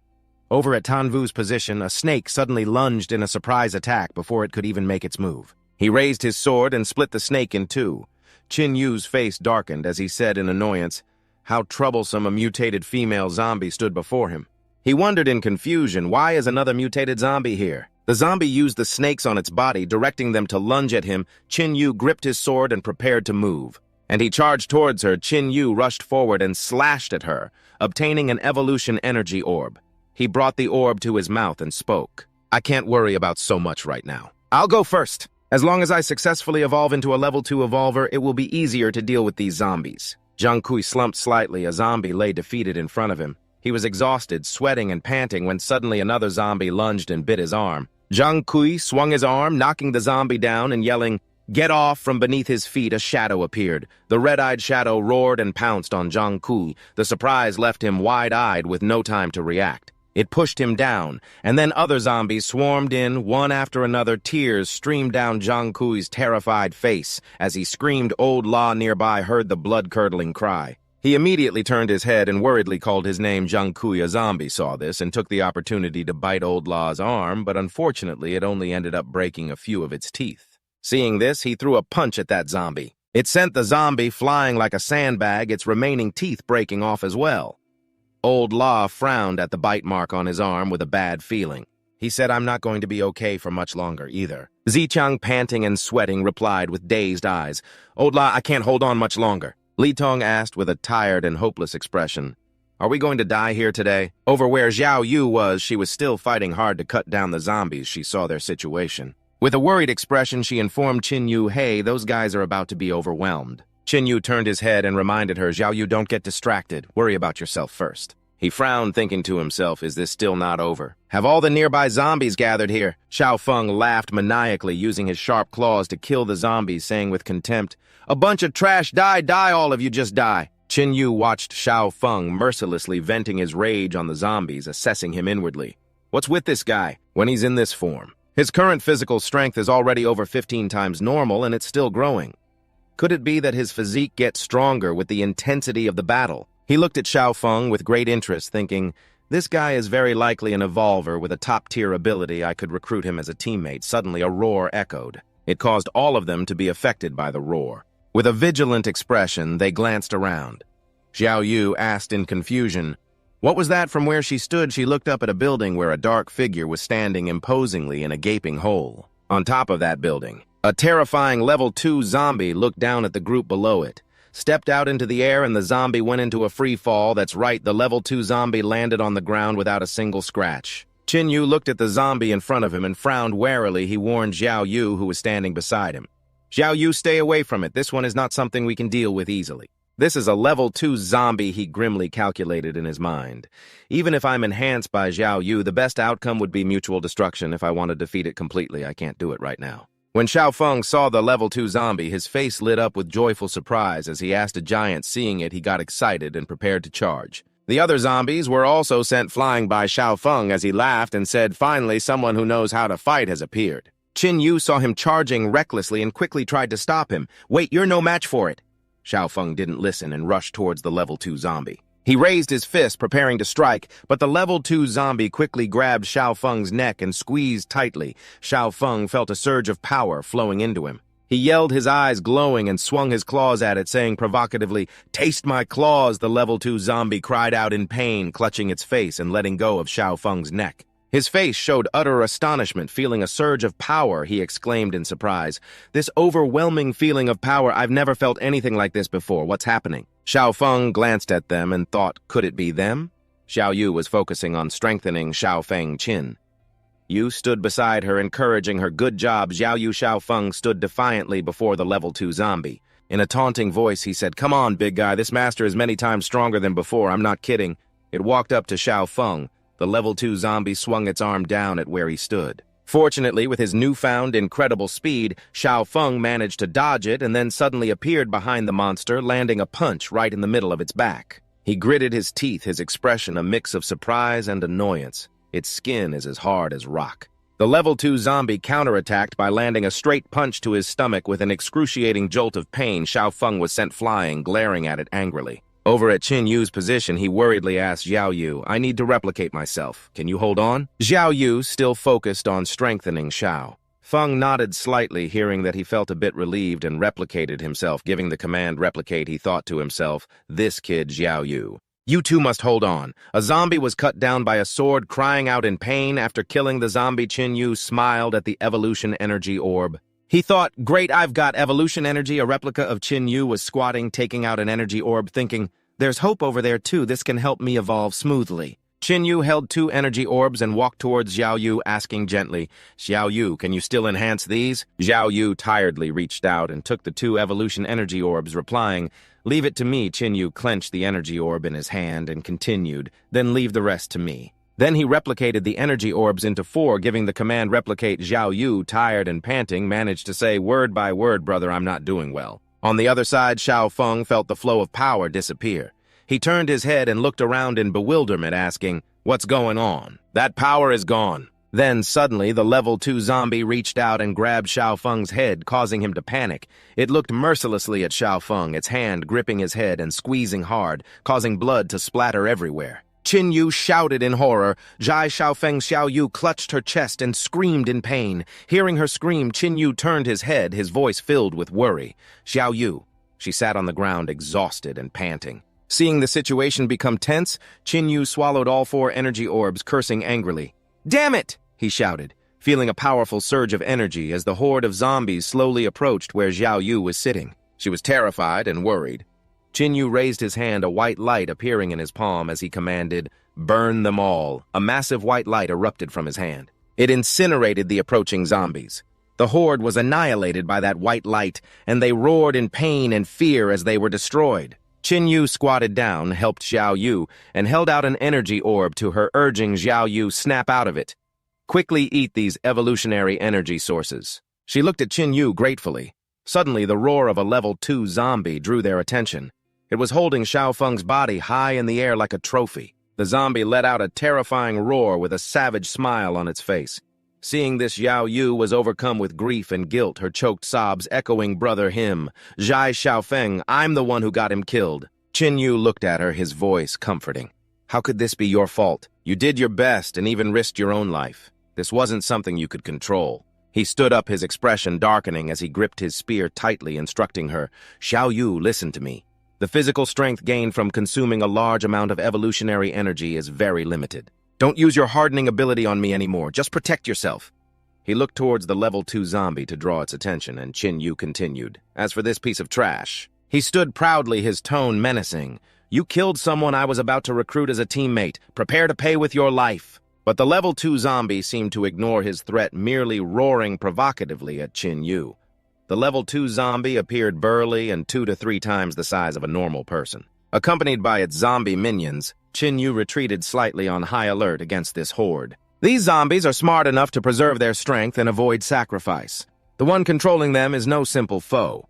The young man carrying the injured person looked on with some fear. He doubted, can he really defeat that giant? Xiao Yu had firm faith in her brother. "He will definitely win." She shouted amidst the imminent danger, "I believe in him." Qin Yu gripped his blade and advanced. As he prepared to exterminate the level 2 zombie, its 2 eyes flashed and it leaped towards Qin Yu with lightning speed. Qin Yu broke out in a sweat. It seemed he had anticipated this situation again. It leaped into the air, about to deliver a fatal blow. He looked up, his eyes wide as he followed its movement. Qin Yu's life was hanging by a thread. It's too fast. Getting hit by this would be no joke. The level 2 zombie landed with an earth-shattering punch. The ground shattered instantly, and the people on the street swayed and trembled, unable to keep their footing. Qin Yu shouted to warn everyone, "Be careful! Don't fall, or the shockwave will cause internal injuries!" The zombie growled in anger, but the agile Qin Yu had managed to dodge the fatal blow. It got up and continued to attack him, its steel-like fist aimed straight for his face. He dodged to the side in the blink of an eye. If he hadn't dodged, Qin Yu would have been smashed to a pulp, just like that wall with a huge dark dent in it. Qin Yu turned around, surprised. Just the force of its punch could shatter a wall. Suddenly, the level 2 zombie appeared from behind him. It appeared out of nowhere, not hesitating for a single second. He dodged the relentless attack from behind. Facing the zombie, Chin Yu felt that this level 2 creature was indeed not easy to deal with. Eager to take him down, the zombie attacked. He immediately raised his blade to block, but the creature was too strong and slammed Chin Yu straight into the wall with incredible force. The impact was so strong the wall cracked. He lost a good deal of his strength and his whole body felt unstable. Not good. Without Xiao Yu's hardening ability, a direct confrontation is too reckless. I have to use a strategy. The level 2 zombie advanced again, intending to finish Chin Yu off with another blow.